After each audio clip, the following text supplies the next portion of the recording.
أعوذ بالله من الشيطان الرجيم. بسم الله الرحمن الرحيم.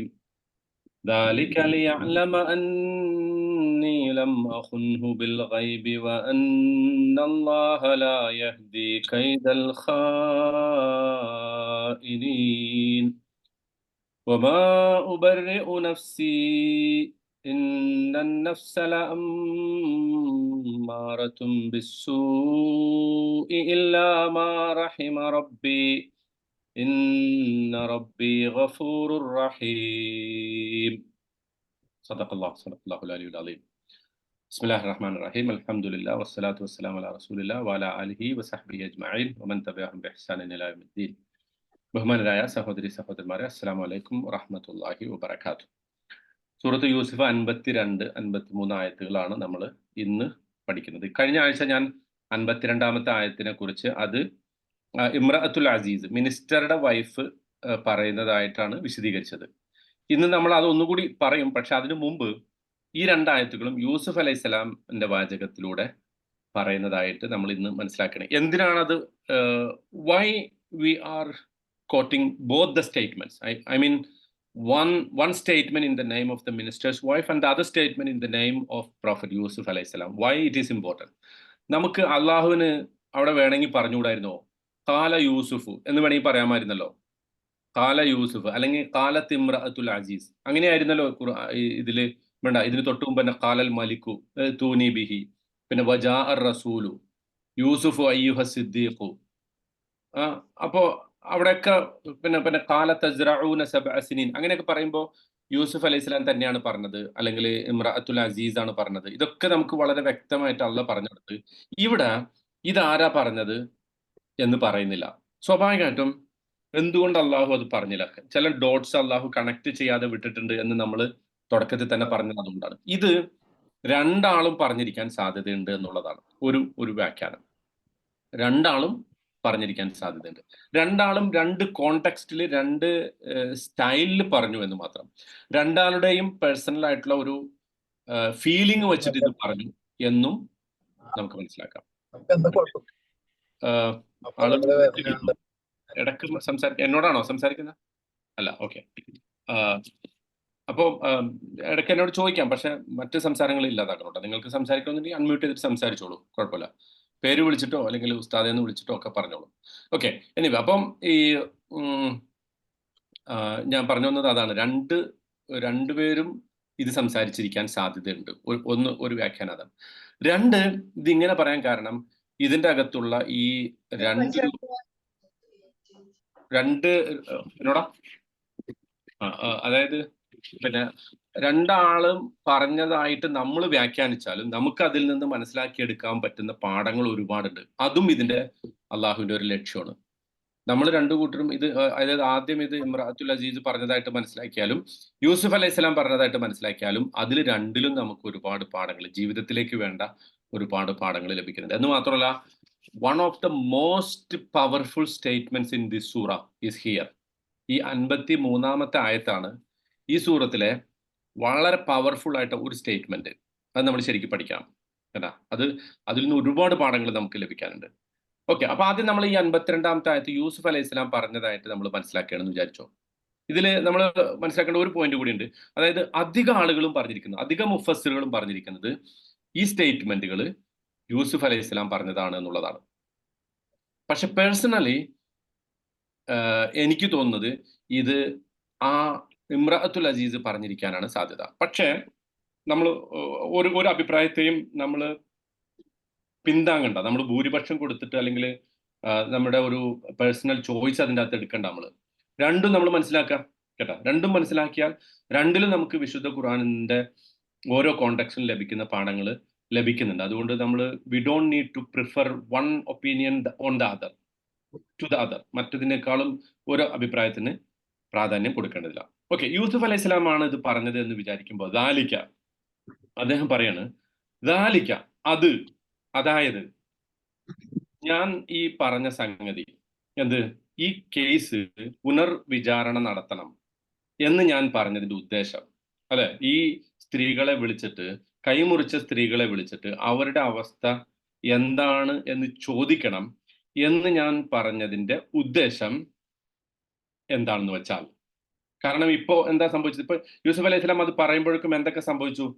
അദ്ദേഹത്തിന്റെ നിരപരാധിത്വം തെളിഞ്ഞു, ആ സ്ത്രീകൾ സമ്മതിച്ചു, അതിൽ ഇമ്രാത്തുൽ അസീസ് പ്രത്യേകമായിട്ട് കൺഫസ് ചെയ്തു, കുറ്റസമ്മതം നടത്തി. അവർ പറഞ്ഞു ഇപ്പൊ സത്യം വെളിവായി എന്ന് മാത്രമല്ല, ഞാനാണ് ഇത് ചെയ്തത്.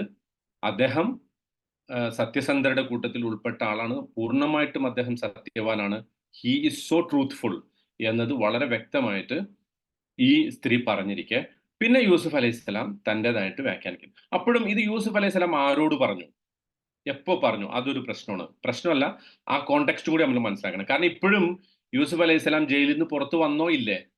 ഇപ്പൊ പുറത്തു വന്നോ ഇത് പറയുമ്പോ? പുറത്തു വന്നോ? ഇല്ല, വന്നിട്ടില്ല. കാരണം എന്താ?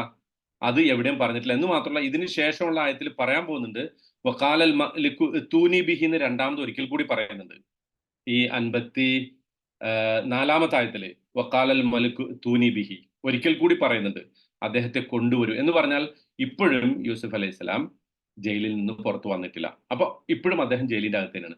സ്വാഭാവികമായിട്ടും രണ്ടാമത് ഈ മെസ്സഞ്ചർ അല്ലെങ്കിൽ ഈ കപ്പ് ബെയറർ, ഈ ബട്ട്ലർ ഉണ്ടല്ലോ, ഈ പാനീയം ഒഴിച്ചു കൊടുക്കുന്ന ആള്, അയാള് ഈ രാജസദസ്സിൽ നടന്ന വിചാരണയെക്കുറിച്ച് തിരിച്ചു പോയിട്ട് യൂസുഫ് അലൈഹി ഇസ്ലാമിയോട് പറഞ്ഞു, ഇങ്ങനെയൊക്കെയാണ് സംഭവം. എല്ലാ സ്ത്രീകളെയും രാജാവ് ചോദ്യം ചെയ്തു, അതിൽ അവർ സമ്മതിച്ചു, കുറ്റസമ്മതം നടത്തി, താങ്കൾ പൂർണ്ണമായിട്ടും ഇപ്പൊ കുറ്റവിമുക്തനായിരിക്കുന്നു. അങ്ങനത്തെ ഒരു ഘട്ടത്തിൽ യൂസുഫ് അലൈഹി സ്വലാം അയാളോട് പറയാണ്, എല്ലാവർക്കും അറിയാൻ വേണ്ടിയിട്ട് അയാളോട് പറയുന്ന ഒരു സംഗതിയാണ്, രാജാവ് അടക്കം ഇത് അറിയണം എന്ന ഉദ്ദേശത്തിൽ യൂസുഫ് അലൈഹി സ്വലാം പറയാണ്, ദാലിക, അതായത് ഞാൻ ഈ കേസ് വിചാരണ നടത്തണമെന്നാവശ്യപ്പെട്ടത്, ഈ സ്ത്രീകളെ വിളിച്ച് രാജാവ് ചോദ്യം ചെയ്യണമെന്നൊക്കെ ആവശ്യപ്പെട്ടതിന്റെ കാരണം ലിയ അല്ലമ, അദ്ദേഹം അറിയാൻ വേണ്ടിയിട്ടാണ്. ആരറിയാൻ വേണ്ടിയിട്ട്? ഈ രാജാവ്. ലിയ അല്ലമൽ മലിക്, ആ മലിക് എന്ന് അവിടെ പറഞ്ഞിട്ടില്ല. ദാലിക ലിയ അല്ലമ, ഞാൻ ഇതൊക്കെ ചെയ്തത് അദ്ദേഹം, ആ രാജാവ് അറിയാൻ വേണ്ടിയിട്ടാണ്. ശ്രദ്ധിക്കണോട്ടാ, ആരാണ് ഇത് പറയുന്നത്? ആ പറയുന്നതിനനുസരിച്ച് ലിയ അല്ലമയുടെ ഫാഇൽ മാറും. മനസ്സിലാവുണ്ടോ പറയണ നിങ്ങൾക്ക്? ആരാണോ ഇത് പറയുന്നത്, ആ പറയുന്നതിനനുസരിച്ച് യഅലമയുടെ ഫാഇൽ മാറും. ഈ കഴിഞ്ഞ ആഴ്ച നമ്മൾ ഇത് ആ ഇമ്രാത്തുൽ അസീസ് ആണ് പറയുന്നതെങ്കിൽ അതിന്റെ അർത്ഥം ലി യഅലമ എന്ന് പറഞ്ഞാൽ അതിന്റെ ഫാഇൽ ആരാ? യൂസുഫ് അലൈഹി സ്വലാം. വെരി ഗുഡ്, മാഷാ അല്ലാഹ്. യൂസുഫ് അലൈഹി സ്വലാമാണ് അറിയാൻ വേണ്ടിയിട്ടാണ് എന്നാണ് അവർ പറഞ്ഞത്. പക്ഷെ ഇവിടെ യൂസുഫ് അലൈഹി സ്വലാമാണ് ഇത് പറയുന്നതെങ്കിൽ അതിന്റെ അർത്ഥം ദാലിക, ഇതൊക്കെ ഞാൻ ചെയ്തത് ലി യഅലമൽ മലിക്, രാജാവ് അറിയാൻ വേണ്ടിയിട്ടാണ്. അന്നീ, തീർച്ചയായും ഞാൻ, ലം അഖുൻഹു, ഞാൻ അദ്ദേഹത്തെ വഞ്ചിച്ചിട്ടില്ല, ബിൽ ഗൈബ്, ആരെ വഞ്ചിച്ചിട്ടില്ല? അദ്ദേഹത്തെ വഞ്ചിച്ചിട്ടില്ല.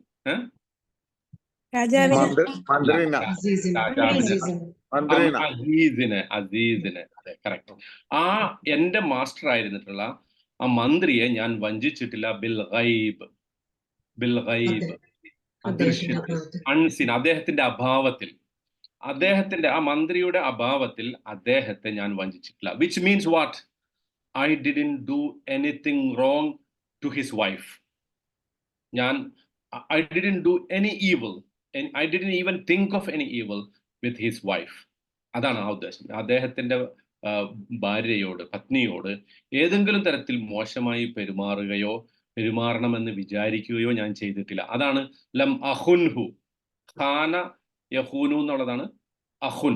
അത് അഹൂനു ആണ് ശരിക്ക്, പക്ഷെ ലം വന്നത് കൊണ്ടാണ് വാവ് കളഞ്ഞത് കേട്ടാ. ഖാന യഹൂനു, ഖാന വഞ്ചിച്ചു, യഹൂനു വഞ്ചിക്കുക, അഹൂനു ഞാൻ വഞ്ചിക്കുന്നു. പക്ഷെ ലം വരുമ്പോ നൂനിന് സുക്കൂനിന് പകരം ഇവിടെ ചെയ്യുന്നത് സുക്കൂൻ കൊടുക്കും, പക്ഷെ അപ്പൊ രണ്ട് സുക്കൂൻ അടുത്ത് വന്നുകൊണ്ട് വാവിനെ കളയും. അതെ, മുലാരിയാണ്. അഹൂൻ മുലാരി എന്ന് പറയുമ്പോൾ അതിൻ്റെ അകത്ത് പിന്നെ ഞാൻ എന്നുള്ള ആ വസൻ ഉണ്ടല്ലോ, അഹുൻ, അഫ് അലു എന്നുള്ള വസൻ, അതാണ് അത് വന്നിട്ടുള്ളത്. ഓക്കെ, അതിനകത്ത് ഗ്രാമറിലേക്ക് വല്ലാതെ നമ്മൾ പോകേണ്ട, അത് അറിയാത്ത ചിലപ്പോൾ അത് നമ്മൾ പറയുമ്പോൾ ബോറടിക്കുന്ന കുറെ പേരുണ്ടാവാം അധികം. നിങ്ങൾക്ക് ഇത് വേണമെന്നുണ്ടെങ്കിൽ ഒന്നുകൂടി ഞാനിപ്പോൾ ഈ പറഞ്ഞത് ആവർത്തിച്ച് കേട്ടോളൂ കേട്ടോ, വീഡിയോയിലോ ഓഡിയോയിലോ ഒക്കെ നിങ്ങൾ കേൾക്കാം. ഓക്കെ, ഇനി അതിനകത്ത് കൂടുതൽ സംശയം ഉണ്ടെങ്കിൽ വേറെ പ്രത്യേകം ചോദിക്കുകയും ചെയ്യാം. അപ്പോൾ യൂസുഫ് അലൈഹി സ്വലാം പറയാണ്, രാജാവ് മനസ്സിലാക്കാൻ വേണ്ടിയിട്ടാണ് ഞാൻ ഇതൊക്കെ ചെയ്തത്. എന്താണ് മനസ്സിലാക്കേണ്ടത്? ഞാൻ എൻ്റെ മാസ്റ്ററെ അദ്ദേഹത്തിന്റെ അസാന്നിധ്യത്തിൽ ഒട്ടും വഞ്ചിച്ചിട്ടില്ല. വ അന്നല്ലാഹ, അതുപോലെ അദ്ദേഹം അറിയണം, വ അന്നല്ലാഹ, തീർച്ചയായും അല്ലാഹു. അപ്പൊ അതൊരു ദഅവത്താണ് കേട്ടോ. ആദ്യമായിട്ടാണ് ഇവിടെ ദഅവത്ത് പറയുന്നത്. രാജാവിനോട് ദഅവത്ത് പറയുന്നത് ആദ്യമായിട്ടാണ്. വ അന്നല്ലാഹ, തീർച്ചയായും അല്ലാഹു, ലാ യഹ്ദി, ശരിയാക്കുകയില്ല, നേരായ വഴിയിലാക്കുകയില്ല, വിജയിപ്പിക്കുകയില്ല, ഗൈഡ് ചെയ്യുകയില്ല, കൈദൽ ഖാഇനീൻ. കൈദ്, കൈദ് എന്താ? സ്കീം, തന്ത്രം, കുതന്ത്രം. ഖാഇനീൻ, ചീറ്റേഴ്സ്, വഞ്ചകർ. ദോസ് ഹു ചീറ്റ്, അതാണ് ഖാന യഖൂൻ, അതിന്റെ ഇസ്മു ഫായിലാണ് ഖാഇൻ, അതിന്റെ ജം ആണ് ഖാഇനൂൻ. കൈദ് എന്ന മുലാഫ് അതിനോട് ചേർത്തുകൊണ്ട് ഖാഇനീൻ എന്ന് പറഞ്ഞു. മുലാഫ് മുലാഫ് ഇലൈഹി ആവുമ്പോൾ മുലാഫ് ഇലൈക്ക് ജറാണ് ഉണ്ടാകുക, എന്ന് പറഞ്ഞാൽ കെസറാണ് ഉണ്ടാവുക. ഇവിടെ കെസർ ചെയ്യുന്നത് ജമ്മു മുദക്കർ സാലിമിൽ യാ കൊണ്ടാണ്. അറിയാത്തവർ അത്ഭുതപ്പെടേണ്ട, അത് ചെറിയൊരു ഗ്രാമറാണ്, അത്രേ ഉള്ളൂ. അങ്ങനെ മനസ്സിലാക്കിയാൽ മതി. കൈദൽ ഖാഇനീൻ. എന്തുകൊണ്ട് ഖാഇനൂൻ എന്ന് പറയാതെ ഖാഇനീൻ എന്ന് പറഞ്ഞു എന്നത് മാത്രമാണ് ഞാൻ ഇപ്പോൾ വിശദീകരിച്ചത്. ഓക്കെ, എനിവേ അതല്ല നമ്മുടെ വിഷയം. ലാ യഹ്ദി കൈദൽ ഖാഇനീൻ, വഞ്ചകരുടെ കുതന്ത്രത്തെ അള്ളാഹു വിജയിപ്പിക്കുകയില്ല. അപ്പോ സ്വാഭാവികമായിട്ടും രാജാവിനോട് എന്തിനാണ് യൂസുഫ് അലൈഹിസ്സലാം ഈ ഞാൻ വഞ്ചിച്ചിട്ടില്ല, എൻ്റെ മാസ്റ്ററെ, എൻ്റെ മുൻ യജമാനനെ ഞാൻ വഞ്ചിച്ചിട്ടില്ല എന്ന് യൂസുഫ് അലൈഹിസ്സലാം പറയുന്നതിന്റെ കാരണം എന്താണ്? That is very important. അത് നമ്മുടെ ജീവിതത്തിന് വേണ്ട ഒരുപാട് പാഠങ്ങളുണ്ട്. ആ പാഠങ്ങളിലേക്ക് പോകുന്നതിന് മുമ്പ് എന്തുകൊണ്ട് യൂസുഫ് അലൈഹിസ്സലാം അത് പറഞ്ഞു എന്ന് ചോദിച്ചാൽ, നേരത്തെ നമ്മൾ പറഞ്ഞ അതേ കാരണമാണ്. അതായത് നേരത്തെ നമ്മൾ പറഞ്ഞല്ലോ, ഇതിനു മുമ്പ് ഈ വിചാരണയിൽ തന്റെ നിരപരാധിത്വം തെളിയിക്കണമെന്ന് യൂസുഫ് അലൈഹി ഇസ്ലാമിക്ക് വാശിയുണ്ടായിരുന്നു. Why? Because he is going to take up a public position. He's going to serve as a minister, a finance minister, and economics, എന്താ പറയാ, ഒരു ഇക്കോണമി അഡ്വൈസർ. ഇതൊക്കെ ആയിട്ട് അദ്ദേഹം മാറാൻ പോവാണ്. അപ്പൊ അദ്ദേഹത്തിന്റെ നിരപരാധിത്വം തെളിയിക്കൽ അദ്ദേഹത്തിന് ആവശ്യമാണ്. അതുപോലെ ആവശ്യമാണ് ഈ രാജാവിനോട് പറയല്, ഞാൻ എൻ്റെ മാസ്റ്ററോട് ഒരിക്കലും ഡിസ്ലോയൽ ആയിരുന്നില്ല, കൂറ് പുലർത്താത്ത, അദ്ദേഹത്തെ വഞ്ചിക്കുന്ന ഒരാൾ ആയി ഞാൻ മാറിയിട്ടില്ല. എൻ്റെ ഹിസ്റ്ററി പരിശോധിക്കുമ്പോൾ, എൻ്റെ ബാക്ക്ഗ്രൗണ്ട് ചെക്ക് ചെയ്യുമ്പോൾ, ഇപ്പൊ അങ്ങനെയാണല്ലോ, ഇപ്പോഴത്തെ കാലത്ത് ഒരാളെ ഒരു ജോലിക്ക് വെക്കുമ്പോൾ എങ്ങനെയാണ് ലോയൽറ്റി ചെക്ക് ചെയ്യണം? അയാളുടെ പാസ്റ്റ് ഹിസ്റ്ററി എങ്ങനെ ചെക്ക് ചെയ്യണം? ആദ്യം ഫേസ്ബുക്കിൽ പോയാൽ മതി. ഒരു പ്രൊപ്പോസൽ, കല്യാണ ആലോചനയൊക്കെ വരുമ്പോൾ ആളുകൾ ആദ്യം എന്ത് ചെയ്യും? ഇൻസ്റ്റാഗ്രാം പ്രൊഫൈലിൽ പോയി നോക്കും. ഇവന്റെ ഏതൊക്കെ ടൈപ്പ് പോസ്റ്റ് ഉണ്ട്. ആ പോസ്റ്റ് നോക്കിയാൽ മനസ്സിലാവും ഏറെക്കുറെ ഇവൻ എങ്ങനെയുള്ള ആളാണ്. അപ്പോൾ കല്യാണം, പിന്നെ ജോലി, അതുപോലെ ബിസിനസ് ചെയ്യുക, ഏതെങ്കിലും തരത്തിലുള്ള ഇടപാട്, സാമ്പത്തിക ഇടപാട് നടത്തുക. അപ്പോൾ ഒരാളെ കുറിച്ച് ഒരു ഐഡിയ കിട്ടണമെങ്കിൽ അയാളുടെ പാസ്റ്റ് പോസ്റ്റുകളൊക്കെ നോക്കിയാൽ മതി. അതും ചില ബിരുദന്മാർ അതൊക്കെ മറച്ചു വെക്കും. പക്ഷെ എന്നാൽ പോലും ഏറെക്കുറെ ഒരു ഐഡിയ കിട്ടും. കാരണം എല്ലാം ഒന്നും ഡിലീറ്റ് ചെയ്യാൻ പറ്റില്ലോ. കല്യാണം എന്ന് വിചാരിച്ചിട്ട് എല്ലാവരും ഒന്നും ഡിലീറ്റ് ചെയ്തോണമെന്നില്ല. ഓക്കെ, അത് that is the way people are doing it now. പക്ഷെ അന്നത്തെ കാലത്ത് ഇതൊന്നുമില്ലല്ലോ, ഇൻസ്റ്റാഗ്രാമോ വാട്സപ്പോ ഒന്നുമില്ല. ആളുകളെ കുറിച്ച് അറിയണമെന്നുണ്ടെങ്കിൽ ഈ ആദ്യമായിട്ട് യൂസുഫ് അലൈഹി സ്വലാമെ കുറിച്ച് ചോദിക്കേണ്ട ആരോടാ? ഈ യജമാനോട് തന്നെയാണ്. കാരണം രാജാവിന് തൊട്ടടുത്ത് ചോദിക്കാൻ പറ്റുന്ന ഏറ്റവും പറ്റിയ ആള് ആ യജമാനൻ തന്നെയാണ്, അസീസ് തന്നെയാണ്. സ്വാഭാവികമായിട്ട് ആ അസീസിനെ കുറിച്ച്, അസീസിനോടുള്ള തന്റെ നിലപാട് എന്തായിരുന്നു എന്നത് വ്യക്തമാക്കൽ യൂസുഫ് അലൈഹി ഇസ്ലാമിക്ക് വളരെ അനിവാര്യമായിരുന്നു. അതുകൊണ്ട് തന്നെ അദ്ദേഹം പറയാണ്, ഈ വിഷയത്തിൽ ഞാൻ എൻ്റെ യജമാനനെ ഒട്ടും വഞ്ചിച്ചിട്ടില്ല. അപ്പൊ so he's clearing his name with the minister. ആ മിനിസ്റ്ററോടുള്ള നിലപാടിൽ തന്റെ പേരിനെ അദ്ദേഹം ആദ്യമായിട്ട് ക്ലിയർ ചെയ്യണം. ഇപ്പൊ ഈ കേസ് പുനർവിചാരണ ചെയ്തതുകൊണ്ട്, അതിൽ ഈ സ്ത്രീകൾ കുറ്റം സമ്മതിച്ചതുകൊണ്ട്, ഇങ്ങനെ ഒരു അവസ്ഥയാണ് ഞാൻ ഉദ്ദേശിച്ചത്. എൻ്റെ യജമാനൻ അറിയണം, രാജാവ് അറിയണം എൻ്റെ യജമാനനോട് ഞാൻ ഒരു തരത്തിലും അദ്ദേഹത്തിന്റെ അസാന്നിധ്യത്തിൽ എനിക്ക് വേണമെങ്കിൽ എന്തുമാകാമായിരുന്ന ഒരവസ്ഥയിൽ എന്നെ കാത്തിരുന്ന, എന്നെ വശീകരിക്കാൻ വേണ്ടി ശ്രമിച്ചിരുന്ന, എന്നെ ക്ഷണിച്ചിരുന്ന ആ ഒരു സ്ത്രീയോട് എനിക്ക് വേണമെങ്കിൽ മോശമായി പെരുമാറാമായിരുന്നു. പക്ഷെ ഞാൻ അങ്ങനെ ചെയ്തിട്ടില്ല. Because I was loyal to him. Of course I was loyal to അള്ളാഹ്. അള്ളാഹുവിനെ പേടിച്ചിട്ടാണ് ഇതുവരെ ഒന്നും ചെയ്യാത്തത്. പക്ഷെ അതിനേക്കാൾ അപ്പുറം എനിക്ക് താമസ സ്ഥലം നൽകിയ, എന്നെ ഏറ്റെടുത്ത ആ യജമാനനോട് ഞാൻ ഒരു നിലക്കും ഒരു നന്ദി കേട് കാണിച്ചിട്ടില്ല എന്നത് വളരെ വ്യക്തമായി യൂസുഫ് അലൈഹി സ്വലാം പറയണം. അപ്പൊ അതും താൻ ഏറ്റെടുക്കാൻ പോകുന്ന പൊസിഷന്റെ, അല്ലെങ്കിൽ താൻ ഈ രാജ്യത്തിന് ചെയ്യാൻ പോകുന്ന നന്മയ്ക്ക് സ്വാഭാവികമായിട്ടും നമ്മൾ മനസ്സിലാക്കണം. ഞാൻ നേരത്തെ അതും പറഞ്ഞു, യൂസുഫ് അലൈഹി സ്വലാം ചെയ്യാൻ പോകുന്നത് വളരെ സ്ട്രിക്റ്റ് ആയിട്ടുള്ള ഒരു ഇക്കോണമിക് പോളിസിയാണ്. അത് ആളുകൾക്ക് ബുദ്ധിമുട്ടുണ്ടാക്കും.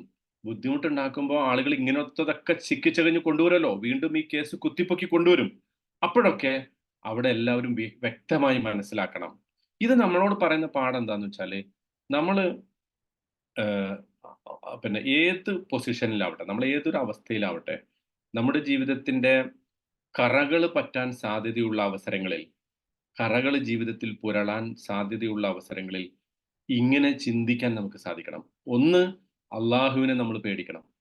ബേസിക് സംഗതി അതാണ്. അള്ളാഹുവിനോടുള്ള അ ആ ആ അ അ ശരിക്കും അള്ളാഹുവിനെ നമ്മൾ മനസ്സിലാക്കുമ്പോൾ ഉണ്ടാകുന്ന അള്ളാഹുവിനോടുള്ള സ്നേഹത്തിൽ നിന്ന് നമ്മൾ അള്ളാഹുവിനെ അനുസരിക്കാൻ തോന്നണം.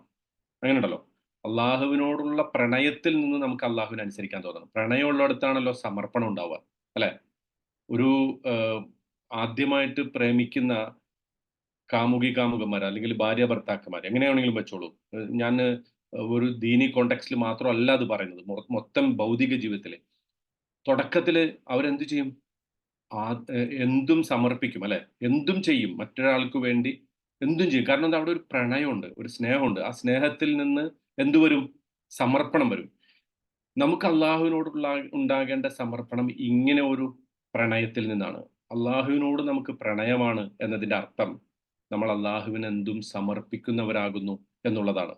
ആ ഒരു സമർപ്പണം അതിൽ നിന്നാണ് യൂസുഫ് അലൈഹിസ്സലാം തനിക്ക് തോന്നിയ എല്ലാ വികാരങ്ങളെയും അടക്കി വച്ചിട്ട് അള്ളാഹുവിന് സമർപ്പിച്ചത്. രണ്ടാമത്തെ ഒരു സംഗതി, ഇത് മറ്റുള്ളവരുടെ മുമ്പിലും നമ്മുടെ പേര് മോശമാകാതിരിക്കാൻ നമുക്ക് അനിവാര്യമാണ്. അങ്ങനെയുണ്ട്. ഒരു വിശ്വാസിയുടെ പബ്ലിക് ഇമേജ് അതും അവന് പ്രശ്നമാണ്. പക്ഷെ അതൊരു എന്റെ പബ്ലിക് ഇമേജ് മോശമാകും എന്ന് വിചാരിച്ച് മാത്രം ഞാനൊരു തെറ്റ് ചെയ്യാതിരിക്കുക എന്നുള്ളതല്ല. മറിച്ച് അക്ഷരാർത്ഥത്തിൽ തന്നെ അക്ഷരാർത്ഥത്തിൽ തന്നെ ആത്മാർത്ഥമായിട്ട് തന്നെ നമുക്ക് ആ ഒരു വിചാരം ഉണ്ടാകണം. നമ്മുടെ അള്ളാഹുവിന്റെ മുമ്പിൽ നമ്മളുടെ പേര് ക്ലിയർ ആവണം. അതുപോലെ തന്നെ നമ്മൾ ഏറ്റെടുത്തുകൊണ്ടിരിക്കുന്ന ദൗത്യം ഇപ്പൊ നമ്മൾ ആലോചിച്ച് നോക്കൂ. നമ്മളിപ്പോ ഒരു വലിയ മുസ്ലിം ആയിട്ട് ലോകത്തിന്റെ മുമ്പിൽ പ്രത്യേകിച്ച് ഇന്ത്യയിലൊക്കെ ഇസ്ലാമിക ദൗത്യം ചെയ്യുന്ന ആളുകള്, മുസ്ലിം എന്നുള്ള നിലക്ക് പിന്നെ ഇസ്ലാമിനെ റെപ്രസെന്റ് ചെയ്യുന്ന ആളുകള്, നമ്മൾ ചെയ്യുന്ന തെറ്റുകള് ഇപ്പൊ നോക്കൂ. ഏറ്റവും എല്ലാ പേരുകാരും മുസ്ലിം പേരുകാര് അവൻ ഒരു ഇസ്ലാം യഥാർത്ഥത്തിൽ തന്നെ ഇസ്ലാമിനെ പ്രതിനിധാനം ചെയ്യണമെന്നില്ല. അവൻ ചെയ്യുന്ന കുറ്റം പോലും ഇസ്ലാമിന്റെ പേരിൽ അടിച്ചേൽപ്പിക്കപ്പെടുന്ന ഒരു കാലത്താണ് നമ്മൾ ജീവിക്കുന്നത്. ഇപ്പോ ഏറ്റവും ഒടുവിൽ ധ്രുവരാത്തി പുറത്തിറക്കിയ ഒരു വീഡിയോയില് പറയുന്നുണ്ടല്ലോ. അതായത് മുസ്ലിങ്ങൾ ചെയ്ത കുറ്റങ്ങളെ മാത്രം ഒരു ഹിന്ദു സ്ത്രീയെ കൊന്നത് അത് വലിയ വിഷയമാക്കിയിട്ട് അവതരിപ്പിക്കുക. മുസ്ലിം ചെയ്ത ഒരു കുറ്റത്തെ മൊത്തം ഇസ്ലാമിന്റെ പേരിലിടുക. അവനൊരു പക്ഷേ ഇസ്ലാമിന്റെ യാതൊരു തരത്തിലുള്ള പ്രതിനിധാനവും ചെയ്യാത്ത ആളായിരിക്കും. നമസ്കാരം പോട്ടെ. ബാക്കി അള്ളാഹുവിൽ തന്നെ വിശ്വാസമില്ലാത്ത മുസ്ലിങ്ങള്. അവര് ചെയ്യുന്ന കുറ്റം പോലും ഇസ്ലാമിന്റെ പേരിൽ ആരോപിക്കപ്പെടുകയും ഇസ്ലാമിനെ മോശമാക്കുകയും ചെയ്യുന്ന ഒരു കാലഘട്ടത്തിലാണ് നമ്മൾ ജീവിക്കുന്നത്. അതുകൊണ്ട് കൂടി നമുക്ക് ഈ പറഞ്ഞ ഒരു കൂറ്, അള്ളാഹുവിനോടുള്ള കൂറ് പ്ലസ് നമ്മുടെ ദീനിന്റെ പേര് മോശമാകാതെ നമ്മുടെ പബ്ലിക് ഇമേജിനെ കാത്ത് സംരക്ഷിക്കേണ്ട ഒരു ബാധ്യത കൂടി നമുക്കുണ്ട് എന്ന പാഠം കൂടി അതിൽ നിന്ന് നമുക്ക് ലഭിക്കുന്നത്. അതാണ് യൂസുഫ് അലൈഹിസ്സലാം ഇവിടെ ക്ലിയർ ചെയ്യാൻ ശ്രമിക്കുന്നത്. പിന്നെ ആഹ് ഒരു ഒരു പെർമനന്റ് പൊസിഷനിലേക്ക് അങ്ങനെ പോകുമ്പോൾ അദ്ദേഹം ചെയ്യുന്ന ഒരുപാട് വലിയ വലിയ ഡിസിഷൻസ് എടുക്കാൻ പിന്നെ ചെയ്യുമ്പോൾ അദ്ദേഹം തന്റെ പേരിനെ പൂർണ്ണമായിട്ടും ക്ലിയർ ചെയ്യണം. അതോടൊപ്പം അദ്ദേഹം രാജാവിനോട് പറയാണ്, നിങ്ങൾക്ക് എന്നെ പൂർണ്ണമായും വിശ്വസിക്കാം. ഞാൻ എന്റെ ജീവിതത്തിന്റെ റെക്കോർഡ് ഇതാ. എന്റെ ജീവിതത്തിന്റെ റെക്കോർഡ് ഇതാ. എന്നെ അവിശ്വസിക്കേണ്ടി വരില്ല നിങ്ങൾക്ക്. എന്നത് യൂസുഫ് അലൈഹിസ്സലാം വളരെ കൃത്യമായിട്ട് പറയാൻ ആഗ്രഹിക്കുന്ന ഒരു ഇതാണ്. You can fully trust me. എന്തും എന്നെ വിശ്വസിച്ചേൽപ്പിക്കാം എന്നുള്ളൊരർത്ഥത്തില്. മനസ്സിലായല്ലോ? ഇതിപ്പോ നമ്മുടെയൊക്കെ സാധാരണഗതിയില് പിന്നെ നമ്മുടെ നിത്യജീവിതത്തിൽ നമ്മൾ കാണുന്ന ഒരവസ്ഥയാണ്. ആരെയാണ് ഏറ്റവും അധികം ഒരു ഉത്തരവാദിത്തങ്ങൾ ഏൽപ്പിക്കുക? കമ്പനികളിലാവട്ടെ, നമ്മുടെ ജോലി സ്ഥലത്താവട്ടെ, ഏറ്റവും അധികം പ്രത്യേകിച്ച് ഫൈനാൻസ് ഒക്കെ ഏൽപ്പിക്കുക, ആ കൂട്ടത്തിൽ ഏറ്റവും വിശ്വസിക്കാൻ പറ്റിയ ആളാണ്. അപ്പൊ നമ്മുടെ ജീവിതത്തില് നമ്മൾ വിജയിക്കണമെങ്കില്, നമ്മൾക്ക് ഒരു ഏറ്റവും പവർഫുൾ ആയിട്ടുള്ള ഒരു പൊസിഷൻ, ഉന്നതമായ ഒരു അവസ്ഥയിൽ എത്തണമെന്നുണ്ടെങ്കില് ട്രസ്റ്റ് എന്നുള്ളത് വളരെ ഇമ്പോർട്ടന്റ് ആണ്. ആ ട്രസ്റ്റ് നമ്മുടെ ഏറ്റവും അടുത്ത ആളുകളോട്, നമ്മുടെ സമൂഹത്തിലൊക്കെ ആ ട്രസ്റ്റ് നേടിയെടുക്കുക, അത് നിലനിർത്തുക എന്നത് വളരെ ഇമ്പോർട്ടന്റ് ആയിട്ടുള്ള സംഗതിയാണ് എന്നത് കൂടി യൂസുഫ് അലൈഹിസ്സലാം നമ്മളെ പഠിപ്പിക്കുന്നുണ്ട്. അതോടൊപ്പം യൂസുഫ് അലൈഹിസ്സലാം രാജാവിനോട് പറയാണ്, ഞാൻ ഒരു റിലയബിൾ പേഴ്സൺ ആണ്. I can be reliable. എന്നെ ഏതർത്ഥത്തിലും താങ്കൾക്ക് ഉപയോഗപ്പെടുത്താൻ പറ്റുന്ന ഒരു സംഗതി. ഓക്കെ, അത്രയാണ് അതിന്റെ ഒരു പാഠം. പിന്നെ അദ്ദേഹം പറയാണ്, അതാ ഞാൻ പറയുന്നത്, ഇനി 53-ാമത്തെ ആയത്ത്, വമാ ഉബർരിഉ നഫ്സി, ഞാൻ എന്നെ തന്നെ ഇന്നസെന്റ് ആയിട്ട് പ്രഖ്യാപിക്കുന്നില്ല. എന്റെ നിരപരാധിത്വം, എന്റെ self, my self, I am not declaring my self as completely innocent. I am not declaring my self as completely innocent. എന്റെ പൂർണ്ണമായ നിരപരാധിത്വം ഞാൻ ഇവിടെ പൂർണ്ണമായി പ്രഖ്യാപിക്കുന്നില്ല. കാരണം ഇന്നൻ നഫ്സ, തീർച്ചയായും നമ്മുടെ മനസ്സ്, ല അമ്മാറത്തുൻ ബിസ്സൂ, അമ്മാറത്ത് എന്നുള്ളത് അമറ യഅ്മുറു എന്നുള്ള പദത്തിൽ നിന്ന് വന്നാണ്. അമറ യഅ്മുറു, അമ്ര്, കൽപ്പിക്കുക. അമ്മാറത്ത് എന്ന് പറയുന്നത് അതിന്റെ സീഗത്തുൽ മുബാലഗ എന്ന് പറയുന്നത് ഫആല് പോലെ, ഗഫാർ പോലെ, ഖഹാർ പോലെ, ഖസ്സാസ് പോലെ, ജസ്സാർ പോലെ, ഖബ്ബാസ് പോലെ, അങ്ങനെയൊക്കെ അറബിയിൽ. അതായത് എന്റെ മനസ്സ്, നമ്മുടെ മനസ്സ്, മനുഷ്യരുടെ മനസ്സ്, ല അമ്മാറത്തുൻ, അത് കൽപ്പിച്ചുകൊണ്ടേയിരിക്കും, ബിസ്സു, എന്താ കൽപ്പിക്കാം, സു, ഈവിൾ തിങ്സ്, മോശം കാര്യങ്ങൾ, ചീത്ത കാര്യങ്ങൾ കൽപ്പിക്കുന്നതാണ് നമ്മുടെ മനസ്സ്. ഇല്ലാമാ റഹിമ റബ്ബി, എൻ്റെ റബ്ബ് കാരുണ്യം ചൊരിഞ്ഞവരൊഴിച്ച് നിർത്തിയാൽ ബാക്കി എല്ലാവർക്കും അത് ആ തിന്മ അനുഭവപ്പെടും, അല്ലെങ്കിൽ തിന്മ ചെയ്തു പോകും അവര്. ഒന്നുകിൽ റബ്ബിന്റെ കാരുണ്യം നമുക്ക് ആ സമയത്ത് ലഭിക്കണം, അല്ലെങ്കിൽ റബ്ബിന്റെ കാരുണ്യം നിരന്തരമായി ലഭിച്ചുകൊണ്ടിരിക്കുന്ന ആളാവണം. ഇങ്ങനത്തെ ഘട്ടത്തിൽ ഒഴിച്ചു നിർത്തിയാൽ നമ്മൾ ആ തെറ്റില് വീണു പോകാൻ സാധ്യതയുള്ള ആളുകളാണ് നമ്മളൊക്കെ എന്നാണ് യൂസുഫ് അലൈഹി സ്വലാം പറയുന്നത്. ഇന്ന റബ്ബി, തീർച്ചയായും എൻ്റെ റബ്ബ്, ഗഫൂർ റഹീം, ഏറെ പൊറുക്കുന്നവനും റഹീം, അതീവ കാരുണ്യവാനുമാണ്, ഇൻക്രെഡിബിളി മേഴ്സിഫുൾ. മനസ്സിലായോ? അപ്പൊ ഇവിടെ പിന്നെ ശരിക്കും ഞാൻ പറഞ്ഞല്ലോ, one of the most powerful statements in the entire സൂറ, ഈ എൻറ്റയർ ചാപ്റ്ററിലെ ഒരു പവർഫുൾ ആയിട്ടുള്ള ഒരു സ്റ്റേറ്റ്മെന്റ് ആണ്. ഇതാദ്യം എങ്ങനെ മനസ്സിലാക്കരുത് എന്ന് ഞാൻ പറഞ്ഞിട്ട് ഇത് എങ്ങനെ മനസ്സിലാക്കണമെന്ന് പറയാം. ചില ആളുകൾ ഈ ആയത്തിനെ വെച്ചിട്ട് പറയുന്നുണ്ട്, യൂസുഫ് അലൈഹി സ്വലാം ഇത് പറയാൻ കാരണം അദ്ദേഹവും എന്തൊക്കെയോ ചെയ്തു പോയിട്ടുണ്ട്, മാദല്ലാ, അങ്ങനെ ഒരിക്കലും പറയാൻ പാടില്ല. അതായത് യൂസുഫ് അലൈഹി സ്വലാം ഇവിടെ പറയുന്നത് എന്താ, ഒമാ ഉബരിഉ നഫ്സി, ഞാൻ എന്നെ തന്നെ നിരപരാധിയായിട്ട് കരുതുന്നില്ല, ഇന്നൻ നഫ്സല അമ്മാറത്തും ബിസു, കാരണം തീർച്ചയായും മനസ്സ് എന്ത് ചെയ്യും, തിന്മ കൽപ്പിക്കുന്നു, ഇല്ലാമാ റഹിമ റബ്ബി, എൻ്റെ റബ്ബ് കാരുണ്യം കാണിച്ചിട്ടില്ലെങ്കിൽ ഒഴികെ. ഇത് ചിലര് എല്ലാവരും അല്ല, വളരെ അപൂർവം ചിലര് ഇതിനെക്കുറിച്ച് പറയുന്നത്, ചില ആളുകൾ ഇങ്ങനെ പറഞ്ഞിട്ടുണ്ട്. അതായത് അദ്ദേഹം തൊട്ട് മുമ്പത്തെ ആയത്ത് പറഞ്ഞല്ലോ, ദാലിക്കലി യഅലമ അന്നീ ലം അഖുൻഹു ബിൽ ഗൈബ്, ഞാൻ അദ്ദേഹത്തെ, അസീസിനെ അദ്ദേഹത്തിന്റെ അസാന്നിധ്യത്തിൽ വഞ്ചിച്ചിട്ടില്ല എന്ന് പറഞ്ഞല്ലോ. അപ്പോ ജിബ്രീൽ വന്ന് പറഞ്ഞു പോലും, മാദല്ല, ഒരിക്കലും അത് ശരിയല്ല കേട്ടോ, പക്ഷെ ആളുകൾ അങ്ങനെ പറയുന്നുണ്ട്. അതായത് അങ്ങനെ പറഞ്ഞപ്പോ യൂസുഫ് അലൈഹി സ്വലാമിനോട് ജിബ്രീൽ ഓർമ്മിപ്പിച്ചു, അപ്പൊ താങ്കൾ ആ സ്ത്രീയോട് ഇങ്ങനെ ചെയ്തതോ എന്ന് പറഞ്ഞപ്പോ അദ്ദേഹം ഇത് ജിബ്രീൽ അലൈഹി സ്വലാമിനോട് പറയുന്നതായിട്ട്, വമാ ഉബരിഉ നഫ്സി, ഞാൻ എന്നെ തന്നെ പൂർണ്ണമായിട്ട് നിരപരാധിയായിട്ട് കരുതുന്നില്ല. അങ്ങനെയല്ല സംഭവം. അത് അങ്ങനെ യൂസുഫ് അലൈഹി സ്വലാം ചെയ്തിട്ടുണ്ടെങ്കിൽ അദ്ദേഹം ഈ പറഞ്ഞ വാക്കുകൾ കൃത്യമായി പറയില്ല. എന്ന് മാത്രമല്ല, ഇതിന്റെ യഥാർത്ഥത്തിലുള്ള അവസ്ഥ എന്ന് വെച്ചാൽ, ഇപ്പൊ നമ്മൾ ആലോചിച്ച് നോക്കൂ. അതായത് യൂസുഫ് അലൈഹി സ്വലാം ഇത് എപ്പോഴാണ് പറയുന്നത്? ഒന്നാമത് തന്റെ നിരപരാധിത്വം പൂർണ്ണമായി തെളിയിച്ചു, അല്ലെ? പൂർണ്ണമായി തെളിയിച്ചു.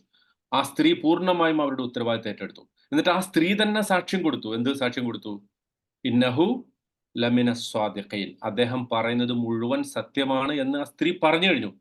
സ്വാഭാവികമായിട്ടും പിന്നെ യൂസുഫ് അലൈഹി സ്വലാം എന്തെങ്കിലും അവരോട് മോശമായി പെരുമാറിയിട്ടുണ്ടാകാനുള്ള ഒരു സാധ്യതയുമില്ല.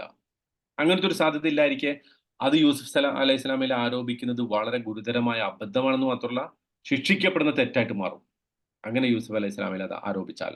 അതുകൊണ്ട് തന്നെ അദ്ദേഹം ഇപ്പൊ പറയാൻ ശ്രമിക്കുന്നത് എന്താണെന്ന് വെച്ചാൽ, ഓക്കെ, എന്റെ പേര് ഇവിടെ ക്ലിയറായി, ഈ കേസിൽ എന്റെ പേര് ക്ലിയറായി, ഞാൻ നിരപരാധിയാണ്, തെളിഞ്ഞു. പക്ഷെ അതിന്റെ അർത്ഥം ഞാൻ ഒരു മാലാഖയൊന്നുമല്ല, ഞാനൊരു ഏഞ്ചൽ അല്ല, പൂർണ്ണമായിട്ടും ഇത്തരം ഒരു ചാബല്യങ്ങളൊന്നും ഇല്ലാത്ത, ഇത്തരം വശീകരണ പെട്ടുപോകാത്ത ഒരാളൊന്നുമല്ല. ഈ ഒരു അവസ്ഥ എല്ലാ മനുഷ്യർക്കും ഉണ്ട്. എന്റെ പാർട്ട് ഓഫ് മീ, അതാണ് ഒമാ ഉബരിഉ നഫ്സി എന്ന് പറയുന്നത്. ഒമാ ഉബരിഉനി എന്നല്ല അദ്ദേഹം പറയുന്നത്, മറിച്ച് ഒമാ ഉബരിഉ നഫ്സി, എന്റെ മുഴുവൻ പിന്നെ മനസ്സിനെയും ഞാൻ പൂർണ്ണമായിട്ടും കുറ്റവിമുക്തനാക്കുന്നില്ല. കാരണം മനസ്സ് എപ്പോഴും ഇങ്ങനെ തിന്മ കൽപ്പിച്ചുകൊണ്ടിരിക്കും. അതായത് ഈ ഒരൊറ്റ കാര്യം പറഞ്ഞിട്ട് എന്നെ ഒരു ഗോഡ്ലി മാൻ, ഒരു ഒരു ഹോളി മനുഷ്യനാക്കിയിട്ട് നിങ്ങൾ മാറ്റൊന്നും വേണ്ട. പ്രത്യേകിച്ച് അന്നത്തെ ഒരു കാലഘട്ടത്തില് ഈജിപ്തില് ഈ സ്വപ്ന വ്യാഖ്യാനം നടത്തുന്ന ആളുകൾ വരെ ഹോളി പീപ്പിൾ ആയിട്ട്, വിശുദ്ധ മനുഷ്യരായിട്ട് കരുതിപ്പോന്നിരുന്ന ഒരു കാലഘട്ടത്തിലാണ് അദ്ദേഹം ഇത് പറയുന്നത്. അപ്പോ ഈ ഒരു കേസിൽ എന്റെ നിരപരാധിത്വം തെളിഞ്ഞു എന്ന് വിചാരിച്ചിട്ട് ഞാൻ പരിപൂർണമായും ഇന്നസെന്റ് ആണ്, and I will be Innocent all along എന്ന് നിങ്ങൾ കരുതരുത്. മറിച്ച് എനിക്ക് ഇത് സാധിച്ചത് എന്റെ റബ്ബിന്റെ കാരുണ്യം ഉള്ളത് കൊണ്ട് മാത്രമാണ്. എന്റെ മനസ്സിലും പിശാജ് ഇത്തരം തിന്മകൾ ചെയ്യാൻ തോന്നിപ്പിക്കുന്ന അവസ്ഥകൾ ഉണ്ടാകാൻ സാധ്യതയുണ്ട്. ഇത്തരം വശീകരണ സന്ദർഭങ്ങളിൽ, അല്ലെങ്കിൽ അതിപ്പോ ഈ ഒരു വിഷയത്തിൽ മാത്രമല്ല, ദേഷ്യം, അതുപോലെ ആളുകളോടുള്ള പ്രതികാര വാഞ്ച, മറ്റുള്ളവരോട് തിരിച്ചടിക്കാനുള്ള ഒരു മനസ്സ്, ആളുകളെ പിന്നെ പരിഹസിക്കാനും ആക്ഷേപിക്കാനും ഒക്കെ ഉള്ള ഒരു മനസ്സ്, ഇതൊക്കെ പിശാച് നമ്മളെ തോന്നിപ്പിക്കുന്ന ഒരു സംഗതിയാണ്. അതുകൊണ്ട് ഇത്തരം സംഗതികളിൽ നിന്നൊന്നും പൂർണ്ണമായിട്ടും ഞാൻ എന്നെ തന്നെ ഒരു കംപ്ലീറ്റ്ലി ഇന്നസെന്റ് ആയിട്ട് ഞാൻ കരുതുന്നില്ല. മറിച്ച് അള്ളാഹുവിന്റെ കാരുണ്യം ഉണ്ടെങ്കിൽ മാത്രമാണ് എനിക്കതിന് സാധിക്കുക. അതോടൊപ്പം അപ്പൊ അദ്ദേഹം മറ്റൊരു ദഅവ കൂടി മുന്നോട്ട് വെക്കുകയാണ്. നേരത്തെ നമ്മൾ പറഞ്ഞല്ലോ, ആദ്യമായിട്ടൊരു ദഅവ ഇത് മുന്നോട്ട് വെച്ചു. അതെന്തായിരുന്നു? അന്നല്ലാഹ ലാ യഹ്ദി കൈദൽ ഖായിനീൻ, അല്ലെ? അന്നല്ലാഹ ലാ യഹ്ദി കൈദൽ ഖായിനീൻ, അള്ളാഹു ഒരിക്കലും വഞ്ചകരുടെ തന്ത്രങ്ങളെ വിജയിപ്പിക്കുകയില്ല എന്ന് പറഞ്ഞിട്ട് ഒരു ദഅവയുടെ ഒരു പോയിന്റ് വെച്ചു. ഇവിടെ രണ്ടാമത് പറയുന്നത് മനുഷ്യന്റെ മനസ്സിൽ, അതാണ് നമ്മൾ ശരിക്കും ഏറ്റവും അധികം ശ്രദ്ധിക്കേണ്ട. മനുഷ്യന്റെ മനസ്സിൽ എപ്പോഴും ഒരു സംഘടന നടക്കും. അത് എത്ര എത്ര വലിയ മനുഷ്യരായാലും, എത്ര സ്കോളർ ആയാലും, എത്ര വലിയ ഗോഡ്ലി എന്ന് നമ്മൾ വിശ്വസിക്കുന്ന, അപ്പൊ പടച്ചവനെ പൂർണ്ണമായിട്ടും അനുസരിക്കുന്ന മുത്തഖിയായ മനുഷ്യനാണ്. ഒരു പ്രവാചകനാണല്ലോ ഇപ്പൊ ഇവിടെ പറയുന്നത്, അല്ലെ? യൂസുഫ് അലൈഹി സ്വലാമയാണ് പറയുന്നത്, ഞാൻ എന്നെ തന്നെ പൂർണ്ണമായിട്ടും കുറ്റവിമുക്തനായി കരുതുന്നില്ല. എന്റെ മനസ്സ് ഇന്ന നഫ്സ, കാരണം മനസ്സ് പൊതുവിൽ അമ്മാറത്തും ബിസു ആണ്, മോശം കൽപ്പിക്കുന്ന മനസ്സാണ്.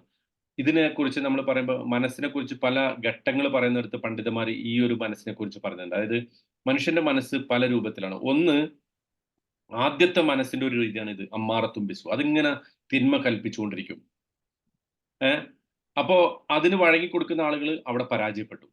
രണ്ടാമത്തെ ഒരു മനസ്സ് ഇന്ന നഫ്സ്, പിന്നെ സൂറത്തുൽ ഖിയാമയിൽ പറയുന്നത്, ലാ ഉഖ്സിമു പിന്നെ ബിയൗമിൽ ഖിയാമ വലാ ഉഖ്സിമു ബിന്നഫ്സിൽ ലവ്വാമ. ലവ്വാമ എന്ന് പറഞ്ഞാൽ എന്താ? ലാമ യലൂമു, ലായിമ് എന്ന് പറയില്ലേ, ആക്ഷേപിക്കുക.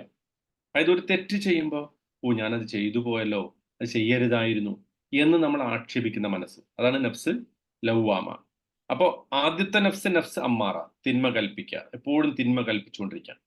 അതിനൊരാൾ വിധേയപ്പെട്ടു പോയാൽ അവൻ പരാജയപ്പെട്ടു. രണ്ടാമത്തെ നഫ്സുൽ ലവ്വാമ, തെറ്റ് ചെയ്തു, പക്ഷേ ചെയ്തു കഴിഞ്ഞപ്പോൾ ഒരു ഖേദം വന്നു, ഞാനത് ചെയ്തു പോയല്ലോ, ചെയ്യരുതായിരുന്നല്ലോ, എനിക്ക് പശ്ചാത്തപിക്കാം എന്ന് പറഞ്ഞ് അവൻ എന്താണ്? മിഡിലാണ്, രക്ഷപ്പെടാനുള്ള സാധ്യത വളരെ കൂടുതലാണ്. എന്നാൽ മൂന്നാമത്തെ മനസ്സ്, അത് നഫ്സുൽ മുത്തുമഇന്ന. എപ്പോഴാ അതുണ്ടാവുക? യാ അയ്യത്തുഹൻ നഫ്സുൽ മുത്തുമഇന്ന ഇർജിഇ ഇലാ റബ്ബിക, മരണസമയത്ത് വിളിച്ചു പറയുന്ന ഒരു മനസ്സിനെ കുറിച്ച് പറയുന്നുണ്ട്. അതായത് പരിപൂർണമായും ശാന്തമായ, സമാധാനം പ്രാപിച്ച ഒരു മനസ്സിനെ കുറിച്ചാണ് പറയുന്നത്. അപ്പൊ ആ മനസ്സിന്റെ പ്രത്യേകത എന്താന്ന് വെച്ചാല്, അത് ഈ അമ്മാറത്തും കഴിഞ്ഞു, ലവ്വാമയും കഴിഞ്ഞു, മുത്തുമഇന്നത്തായി പരിപൂർണമായും അള്ളാഹുവിന്റെ സംതൃപ്തിപ്പെട്ട ഒരു മനസ്സായിട്ട് മാറി. തെറ്റുകൾ ചെയ്തിട്ടുണ്ടെങ്കിൽ തന്നെ അതിൽ നിന്നൊക്കെ പശ്ചാത്തപിച്ച് മടങ്ങി പൂർണ്ണമായും നിഷ്കളങ്കമായ ഒരു മനസ്സായി മാറിക്കഴിഞ്ഞു. അപ്പോൾ അത് മനസ്സിന്റെ അവസ്ഥകളെ കുറിച്ച് പറയുമ്പോൾ അങ്ങനെ പറഞ്ഞിട്ടുണ്ട്. അത് ഞാൻ ഇടക്ക് കയറി പറഞ്ഞതാണ്. പക്ഷെ ഇവിടെ യൂസുഫ് അലൈഹി സ്വലാം സ്ഥാപിക്കാൻ ശ്രമിക്കുന്ന കാര്യം, അതാണ് നമ്മളെ സംബന്ധിച്ചിടത്തോളം ഈ സൂറത്തിലെ മറ്റൊരു പവർഫുൾ ആയിട്ട്. ഇത് മാത്രമല്ല, ഒരുപാട് പവർഫുൾ സ്റ്റേറ്റ്മെന്റ്സ് ഉണ്ട്. ഇതിൽപ്പെട്ട ഒരു സംഗതി, മനുഷ്യ മനസ്സിൽ എപ്പോഴും സംഘർഷം നടന്നുകൊണ്ടിരിക്കും.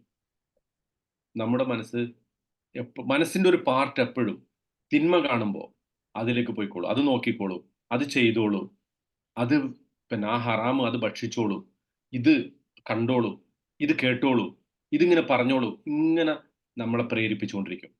പക്ഷേ ഇല്ലാമ റഹിമ റബ്ബി, റബ്ബ് കാരുണ്യം ചെയ്തവൻ, അല്ലെങ്കിൽ റബ്ബിന്റെ കാരുണ്യത്തിന് അർഹനായവൻ, അവന്റെ മനസ്സിൽ തോന്നും എന്ത്? പാടില്ല, ഇത് പാടില്ല, നോ, അത് അങ്ങനെ ഉണ്ടായിക്കോട്ടെ, മറ്റെല്ലാവരും ചെയ്തോട്ടെ, ആരൊക്കെ എന്നെ പ്രലോഭിച്ചോട്ടെ, പക്ഷെ എനിക്കത് പാടില്ല, ഞാൻ അതിൽ നിന്ന് മാറി നിൽക്കും എന്ന് നമ്മളുടെ മനസ്സ് തന്നെ അപ്പൊ ഈ ഒരു ഫൈറ്റാണ് മനസ്സിൽ നടക്കുന്നത്. ഒരു ഗുഡും ഒരു ഈവിളും തമ്മിലുള്ള ഒരു ഫൈറ്റാണ് നമ്മുടെ എല്ലാവരുടെ മനസ്സിലുള്ളത്. ഇതിലേത് വിജയിക്കുന്നു, വിച്ച് പാർട്ട് ഈസ് സക്സസ്ഫുൾ, അതിനനുസരിച്ചാണ് നമ്മുടെ സക്സസ്. മോശം പാർട്ടാണോ വിജയിക്കുന്നത്, സൂവിന്റെ പാർട്ടാണോ വിജയിക്കുന്നത്, എങ്കിൽ നമ്മുടെ വിജയം, നമ്മുടെ ഭൗതികവും ആത്മീയവുമായിട്ടുള്ള വിജയം പോയി, നമ്മൾ അവിടെ പരാജയപ്പെടും. അല്ല, ഈ റഹിമ റബ്ബി, എന്റെ റബ്ബ് കാരുണ്യം ചൊരിഞ്ഞവൻ എന്ന ആ ഗണത്തിലാണോ നമ്മൾ പെടുന്നതെങ്കിൽ നമ്മൾ അവിടെ വിജയിച്ചു. അപ്പൊ ഈ ഒരു പ്രധാനപ്പെട്ട പോയിന്റാണ് യൂസുഫ് അലൈഹിസ്സലാം ആ ജനങ്ങളുടെ മുമ്പിൽ വെക്കുന്നത്. ഇത് മനുഷ്യനും മൃഗവും തമ്മിലുള്ള ഒരു വ്യത്യാസമാണ്. മൃഗങ്ങൾക്കൊരു എർജ് വന്നാൽ എന്ത് ചെയ്യും, അവരത് ചെയ്തിരിക്കും അല്ലെ. മൃഗങ്ങൾക്ക് ഇപ്പൊ ഒരു സിംഹത്തിന് ഒരു മാനിനെ കണ്ടാൽ അതിന് തിന്നണമെന്ന് തോന്നി അത് തിന്നിരിക്കും, അൺലസ് മറ്റൊരു സിംഹം അപ്പുറത്തുണ്ടെങ്കിൽ ഒഴിച്ചാൽ. അപ്പൊ അതിന് പേടിയാണ്, ആ മറ്റേ സിംഹത്തിനാണ് പേടി. നമ്മളിൽ ചിലർ അങ്ങനെയുണ്ട്, ആളുകളെ പേടിച്ചിട്ട് തെറ്റ് ചെയ്യാതിരിക്കുക. അപ്പോഴും നമ്മൾ ആ മൃഗത്തിന്റെ അവസ്ഥയിലേക്കാണ് പോകുന്നതെന്ന് അതിന്റെ അർത്ഥം. വാസ്തവത്തിൽ നമ്മൾ പേടിക്കേണ്ടത് ആരെയാ? അള്ളാഹുവിനെ, അള്ളാഹുവിന്റെ കാരുണ്യത്തെക്കുറിച്ച്, അവന്റെ സ്നേഹത്തെക്കുറിച്ച്, അവനോടുള്ള നമ്മുടെ പ്രണയത്തെക്കുറിച്ച്, അതിനെക്കുറിച്ച് ആലോചിച്ചുകൊണ്ട് തെറ്റായ സംഗതികളിൽ നിന്ന് നമ്മൾ എപ്പോൾ മാറി നിൽക്കുന്നുവോ അപ്പോഴാണ് വാസ്തവത്തിൽ യഥാർത്ഥത്തിൽ ഉള്ള തഖ്വ, യഥാർത്ഥത്തിലുള്ള വിജയം എന്ന് പറയുന്നത് അതാണ് എന്നതാണ് ഏറ്റവും പ്രധാനപ്പെട്ട കാര്യം. അപ്പൊ അത് ഈ യൂസുഫ് അലൈഹി സ്വലാം അത് ആ ജനതയോട് പറയാണ്, എന്നെ ഒരു വലിയ ഒരാളായിട്ട് നിങ്ങൾ കരുതുന്നു വേണ്ട, ഞാനും ഒരു സാധാരണ പച്ച മനുഷ്യനാണ്. നമ്മൾ അങ്ങനെ പറയാറില്ലേ, ഞാനും ഒരു പച്ച മനുഷ്യനാണ്, വികാരങ്ങളുള്ള, വിചാരങ്ങളുള്ള, എല്ലാത്തരം ലാഭ, ക്രോധ, കാമ, മോഹങ്ങളൊക്കെ ഉള്ള ഒരു മനുഷ്യനാണ് ഞാൻ. പക്ഷേ എന്നെ അള്ളാഹുവിന്റെ കാരുണ്യം കൊണ്ട് അവൻ വലയം ചെയ്തതുകൊണ്ട് ഞാൻ രക്ഷപ്പെട്ടു. അപ്പോ ഈ കാരുണ്യത്തിന് നമ്മളും അർഹരാവുക എന്നുള്ളതാണ്. അമ്മാറ എന്ന് പറഞ്ഞതിനെ കുറിച്ച് ഞാൻ പറഞ്ഞു, അത് ആ പദം തന്നെ ശ്രദ്ധിച്ചു നോക്കൂ, ഫഅാലു വസ്നാണ് അല്ലെ, സീഗത്തുൽ മുബാലഗ, നിരന്തരമായിട്ട് റെപ്പറ്റീഷനാണ് അതിന്റെ പ്രശ്നം. റെപ്പറ്റീഷൻ. ഇപ്പൊ കഹാർ, അള്ളാഹു എല്ലാം അടക്കി നിയന്ത്രിക്കുന്നവരാണ് പൂർണ്ണമായിട്ട്.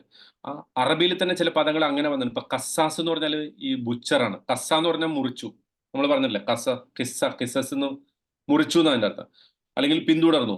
അപ്പൊ കസാസ് എന്ന് പറഞ്ഞാൽ നിരന്തരമായി മുറിക്കുന്ന ആള്, അതുകൊണ്ടാണ് അയാളെ ബുച്ചർ എന്ന് പറയുന്നത്. ഖബ്ബാസ്, റൊട്ടി ഇങ്ങനെ നിരന്തരമായിട്ട് ഉണ്ടാക്കിക്കൊണ്ടിരിക്കുന്ന ആള്, അയാൾ ഖബ്ബാസ് ആവുന്നു. ഇതുപോലെ അള്ളാഹുവിനെ കുറിച്ച് ഗഫാർ, ഗഫാർ എന്ന് പറഞ്ഞിട്ട് എന്താ അർത്ഥം? ഗഫാർ എന്ന് പറഞ്ഞാൽ നിരന്തരം ആവർത്തിച്ച് പുറത്തു കൊടുക്കുന്ന ആള്, ഗുഫ്രാൻ അള്ളാഹുവിന്റെ പ്രത്യേകതയാണത്. വഹാബ് എന്ന് പറഞ്ഞിട്ടുണ്ട്, എന്താ അതിന്റെ അർത്ഥം? വഹാബ് സമ്മാനം. ഹിബത്ത് എന്ന് പറഞ്ഞ, ഹിബ എന്ന് പറഞ്ഞ സമ്മാനമാണ് അല്ലെ. സമ്മാനം നൽകുന്നത്, അതായത് നമുക്ക് ഇങ്ങനെ നിരന്തരം സമ്മാനം തന്നുകൊണ്ടിരിക്കുന്നു. നമ്മുടെ ജീവൻ അള്ളാഹു നൽകിയ സമ്മാനമാണ്, നമ്മുടെ ശരീരം അള്ളാഹു നൽകിയ സമ്മാനമാണ്, നമ്മുടെ ആരോഗ്യം അള്ളാഹു നൽകിയ സമ്മാനമാണ്. അതെത്ര അവനെതിരെ പ്രയോഗിച്ചാൽ പോലും അള്ളാഹു എന്ത് ചെയ്യും, നമുക്കതിങ്ങനെ തന്നുകൊണ്ടിരിക്കും. അപ്പോ ഇവിടെ ഈ അമ്മാറത്ത് എന്ന് പറഞ്ഞ ആ പദം എടുത്തു പറഞ്ഞതിൽ അങ്ങനെ ഒരു ഉദ്ദേശം കൂടിയുണ്ട്. അതായത് തെറ്റ് നിരന്തരം കൽപ്പിച്ചുകൊണ്ടിരിക്കും. ഒരു തെറ്റ് ചെയ്യാതെ നമ്മൾ രക്ഷപ്പെട്ടു എന്ന് വിചാരിക്കുക. നമ്മുടെ മനസ്സിൽ ഇങ്ങനെ നമ്മൾ നെറ്റ് നോക്കുമ്പോൾ ഒരു മോശം കണ്ടു, നമ്മളത് മാറി, കുറച്ച് കഴിയുമ്പോൾ അടുത്തത് വരും. അപ്പൊ വീണ്ടും നമ്മൾ നോക്കാതിരിക്കാൻ പിന്നെ ഒരു അള്ളാന്റെ കാരുണ്യം ആവശ്യമാണ്, അതിന്ന് മാറി. അത് കഴിഞ്ഞ് നമ്മൾ പുറത്തേക്ക് ഇറങ്ങുമ്പോൾ വേണ്ടാത്തത് കണ്ടു, കണ്ണ് തിരിക്കുക, ദൃഷ്ടി മാറ്റുക.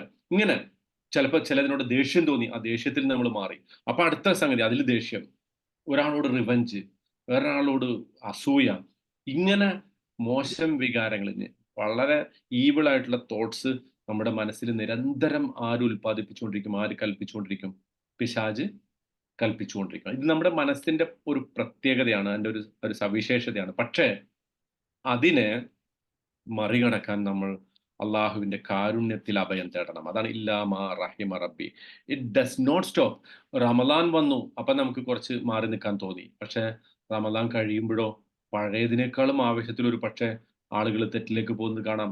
ഒരാൾ ഹജ്ജ് ചെയ്തു, ഹജ്ജ് എല്ലാ പാപങ്ങളും പുറത്തു, അത് ആ വിചാരത്തിൽ മടങ്ങി വന്നിട്ട് കാണാം, ചിലപ്പോൾ കാണാം ആ ഹജ്ജ് ചെയ്യുന്നതിനേക്കാളും മുമ്പുണ്ടായ അവസ്ഥയെക്കാളും അതിന് മോശമായി പോകുന്നത്. ഇതൊക്കെ എന്തുകൊണ്ടാ സംഭവിക്കുന്നത്? ഈ അമ്മാറത്തും ബിസു എന്ന മനസ്സിനെ അതിന്റെ പാട്ടിന് വിടുന്നത് കൊണ്ടാണ്. മറിച്ച് അതിനെ കീഴടക്കാൻ, അതിനെ മറികടക്കാൻ, അതിനെ ആ മനസ്സിനെ മെരുക്കിയെടുക്കാൻ ശ്രമിക്കാതെ വരുമ്പോൾ സംഭവിക്കുന്ന സംഗതിയാണ്. അപ്പോൾ യൂസുഫ് അലൈഹി സ്വലാം പറയുന്നത്, ദാറ്റ് പാർട്ട് ഓഫ് മീ, എൻ്റെ ആ ഒരു പ്രശ്നം അത് constantly urges me to mess up things.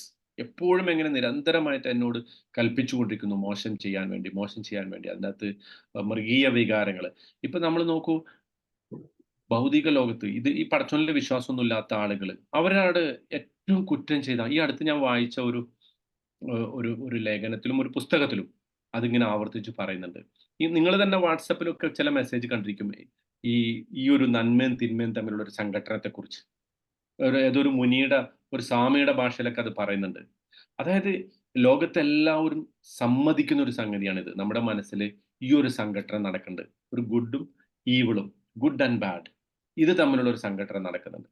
ഇപ്പൊ ഞാൻ വായിച്ചത് എന്താന്ന് വെച്ചാല്, വലിയൊരു കുറ്റവാളിയായിട്ടുള്ള ഒരാളെ കുറിച്ച്, അയാള് എങ്ങനെ ഇത്ര വലിയ കൊടും കുറ്റവാളിയായി ആളുകളെ തലക്കടിച്ചു കൊന്ന ഒരു മനുഷ്യനെ കുറിച്ചാണ് പാശ്ചാത്യ ലോകത്തുള്ള. ആള് പറഞ്ഞത്, ഒന്നാമതായിട്ട് ഇത് ചെയ്യുമ്പോ എനിക്ക് വല്ലാത്ത ഖേദം തോന്നിയിരുന്നു. ഫസ്റ്റില് ആദ്യമായിട്ട് ഇത് ഞാൻ ചെയ്യുമ്പോ ഭയങ്കര ഖേദം തോന്നിയിരുന്നു. പക്ഷെ ഞാൻ അതിനെ എങ്ങനെയോ മറികടന്നു. എന്ന് പറഞ്ഞാൽ ആ തെറ്റിനെ ഞാന് ആ അമ്മാറത്തും ബിസ്സു എന്നുള്ള മനസ്സിനെ ഞാൻ അങ്ങനെ തന്നെ അങ്ങട് അക്സെപ്റ്റ് ചെയ്തു. അപ്പൊ രണ്ടാമത്തെ പ്രാവശ്യം ഒരാളെ കൊല്ലുമ്പോ എനിക്ക് അത്ര ഫീൽ ഉണ്ടായില്ല. പിന്നെ മൂന്നാമത് കൊല്ലുമ്പോ പിന്നെയും ഫീൽ കുറഞ്ഞു വന്നു. നാലാമത്, അഞ്ചാമത്. അതുകൊണ്ടാ പറയുന്നത്, നമ്മള് ചെറിയ കുട്ടികളായിരിക്കുമ്പോ തന്നെ നമ്മൾ കുട്ടികളുടെ മനസ്സിൽ നല്ല നല്ല വികാരങ്ങളാണ് സത്യസന്ധത. ഉദാഹരണത്തിന് സത്യസന്ധത, സൽസ്വഭാവം, അച്ചടക്കം, ഇതൊക്കെ പരിശീലിപ്പിക്കാനുള്ള ഏറ്റവും നല്ല വഴി അവരുടെ അടുത്ത് അച്ചടക്ക ലംഘനങ്ങൾ കാണുമ്പോൾ അതിന്റെ ഭവിഷ്യത്തിനെ കുറിച്ച്, കോൺസിക്വൻസസിനെ കുറിച്ച് തുടക്കത്തിലേ തന്നെ പറഞ്ഞു കൊടുക്കണം. കാരണം അതിനവർ മറികടന്നാല് ഇതൊക്കെ ഇത്രയൊക്കെ ഉള്ളൂ. ഒരു ഒരു ഒരു കുട്ടിയെ കുറിച്ച് പറഞ്ഞിട്ടുണ്ട്. അവൻ ഒരു സൂപ്പർ മാർക്കറ്റിൽ നിന്ന് എന്തെങ്കിലുമൊക്കെ മോഷ്ടിക്കുമ്പോൾ, അതായത് അമ്മയെ ഒന്നിച്ച് സൂപ്പർ മാർക്കറ്റിൽ പോകുമ്പോൾ ചില സാധനങ്ങൾ ഷെൽഫിൽ നിന്ന് എടുക്കുമ്പോൾ അമ്മ അത് കണ്ടില്ലെന്ന് നടിച്ചു. അതിനെ പ്രോത്സാഹിപ്പിക്കുന്ന പോലെ പിന്നീട് അവസാനം അവൻ വലിയ കള്ളനായിട്ട് മാറി. അവസാനം കോടതി അവനൊരു വലിയ കുറ്റവാളി എന്നിട്ട് പിന്നെ ശിക്ഷിക്കാൻ വേണ്ടി വിധിക്കുമ്പോൾ ആ ജഡ്ജിയോട് അവൻ പറഞ്ഞത്ര, എന്റെ അമ്മേനെ ഒന്ന് എന്റെ മുന്നിൽ കൊണ്ടുവരണം, അമ്മേനെ ഒന്ന് കൊണ്ടുവരണം.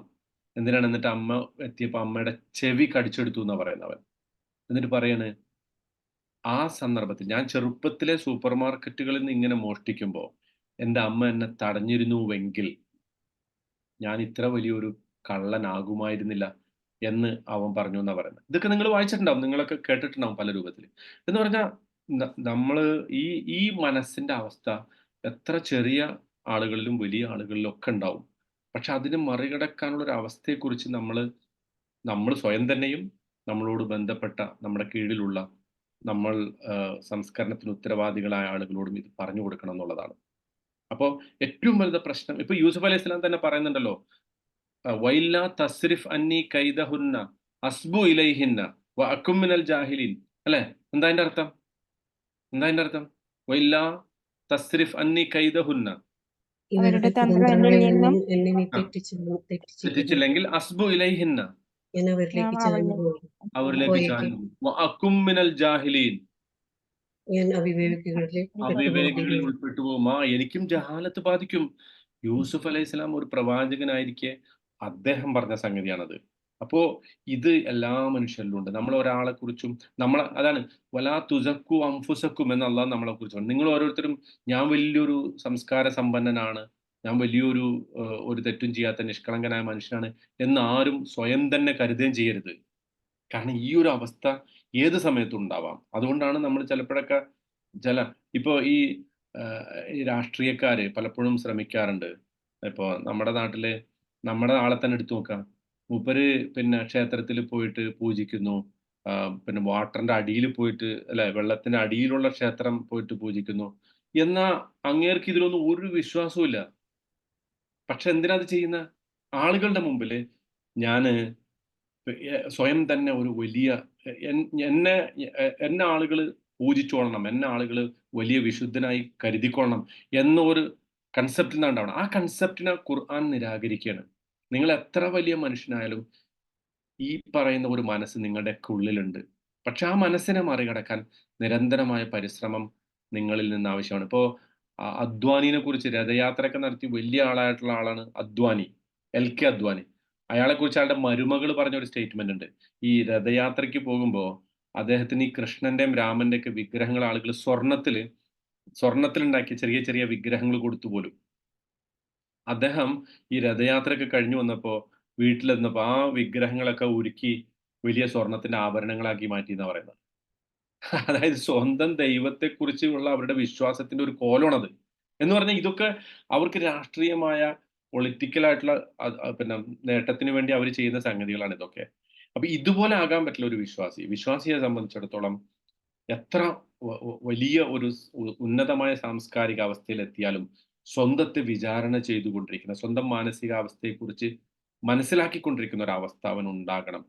അങ്ങനത്തെ ഒരു പവർഫുൾ ലെസൺ ആണ് ഈ ആയത്തിലൂടെ, ഈ ഒരു ഒറ്റ വാചകത്തിലൂടെ യൂസുഫ് അലൈഹിസ്സലാം നമ്മളോട് പറഞ്ഞു വരുന്നത്. നമ്മൾ എപ്പോഴും അള്ളാഹുവിനെ അനുസരിക്കാൻ നമ്മൾ വിചാരിക്കുമ്പോഴൊക്കെ ഒരു part of us pulls us away. നമ്മുടെ ഒരു മനസ്സിന്റെ ഒരു കോണിൽ നിന്ന് പിശാച് ഇങ്ങനെ നമ്മളെ വഴിതെറ്റിക്കാൻ വേണ്ടി ശ്രമിച്ചു. ഇറ്റ്സ് ആൻ ഓൺ ഗോയിങ് ബാറ്റിൽ. ഒരു നിരന്തരമായി തുടർന്നുകൊണ്ടിരിക്കുന്ന ഒരു യുദ്ധമാണ്. ആ യുദ്ധത്തെ നമുക്ക് മറികടക്കാൻ സാധിക്കണം എന്നുള്ളതാണ്.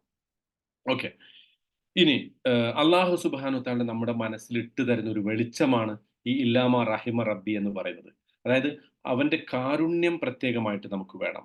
ആ കാരുണ്യം ഉണ്ടെങ്കിൽ മാത്രമാണ് നമ്മുടെ ടെംപ്റ്റേഷനെ, നമ്മുടെ പ്രലോഭനങ്ങളെ, തിന്മകളെ, അതുപോലെ തന്നെ മോശം വിചാരങ്ങളെയൊക്കെ നമുക്ക് അതിജയിക്കാൻ സാധിക്കുകയുള്ളൂ.